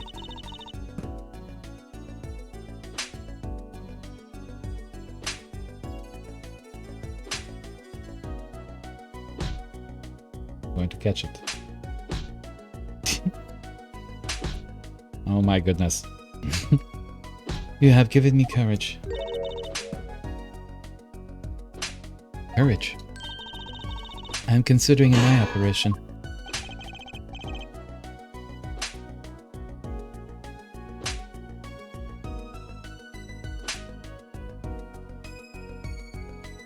It was my suggestion, actually. Gremlins. All of you. You're all gremlins. I need a shield of some sort. I'm gonna hold an otter in front of me, like right here. He's gonna take all the slippers. Should get danger pay for this. You mean you'll be able to see again? It's funny, I have always been afraid of the light. Light seems so harsh, so unforgiving. According to the doctor, Lamore lost her sight due to some kind of accident. An accident? As you know, I suffer from amnesia. I feared that if I could see, perhaps it would open my eyes to the truth I had been running from. I was scared. You know what changed her mind? Hearing your defense in there today. She could feel your gaze, unwavering, always looking straight at the truth. If the light returns to my eyes, I think I would pick up painting. Painting? That's right. She's the landscape painter in sound, after all. I will paint the two of you, I promise. Have you had enough, old man, or do I need to get more slippers? Old man. I'm gonna sit on you. And then I'm gonna stuff you in my slippers. Woohoo! I can't wait, Lamar. Oh, you my thanks too, Apollo. Thanks, Mr. Wright, but for what? You reminded me I need to hurry things along. On my secret mission, that is. Right, your secret mission. Apollo, Juicy, I hope that we will meet again someday. You bet, me too. And so, like a ballad, the trial flowed on and on until it came to an end. Thanks to the trial, the guitarist's serenade was a huge hit. Prosecutor Gavin's even more dazzling to look at now. But there's something I want to say to that guy. Next time you write a ballad, have them catch the killer at the end.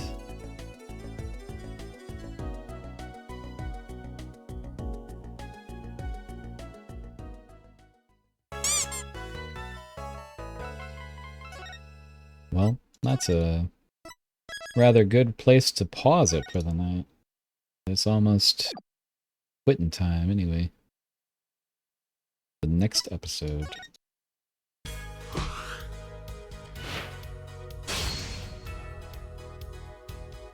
Alright. Well, that was fun.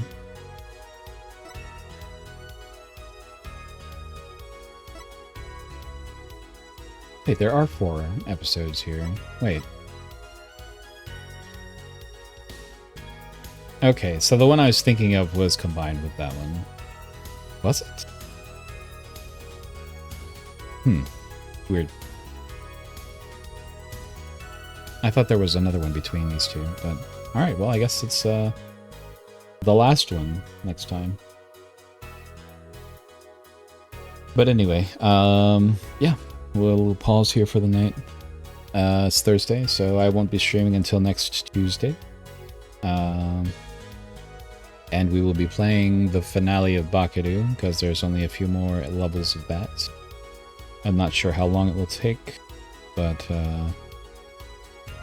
we should finish it up either way. Might have an early stream on Tuesday. We'll have to see. Squeak. What is this? But yeah, next week I'll play the finale of Bakudu on Tuesday, and then Wednesday, Vandal Tale comes out. So I'll be playing Yodel Game, probably both Wednesday and Thursday. I'm depending on how it goes, I might also play it on that following Tuesday. But Final Fantasy VII comes out the next that next Wednesday, so in 2 weeks from now. What game? It's called Vandal Tale. It's the life sim that takes place in Vandal City with the Yordles of League of Legends. And it's like it's made by the same people who did Graveyard Keeper. So I will be playing that for a few days. And I don't expect it to be too long. But I don't know. I don't know how long it's going to be, so... Yeah. Excuse me. Back to title.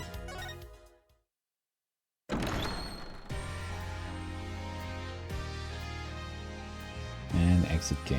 I don't see anyone that I'm following on Twitch is online at the moment, so we're just gonna end as usual tonight. I'll just look for more people tomorrow or over the weekend. probably.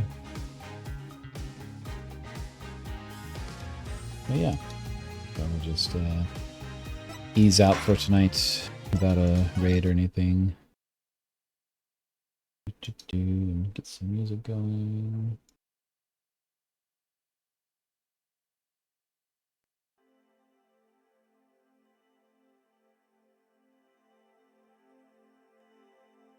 All right.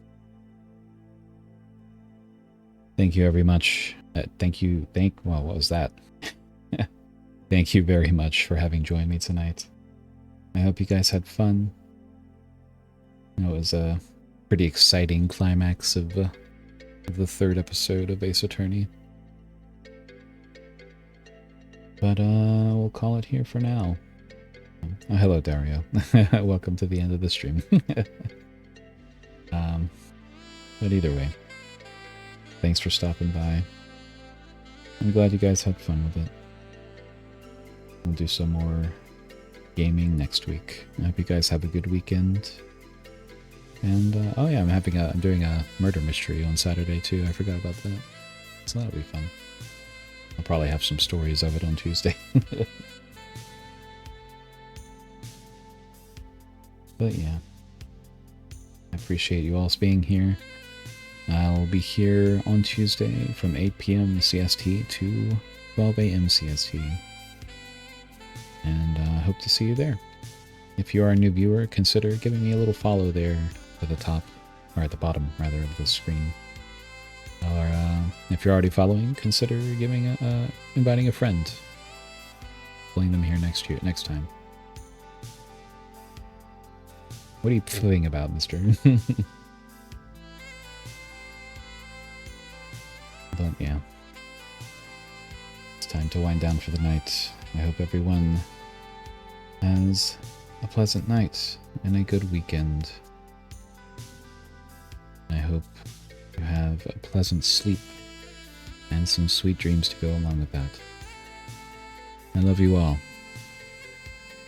Good night.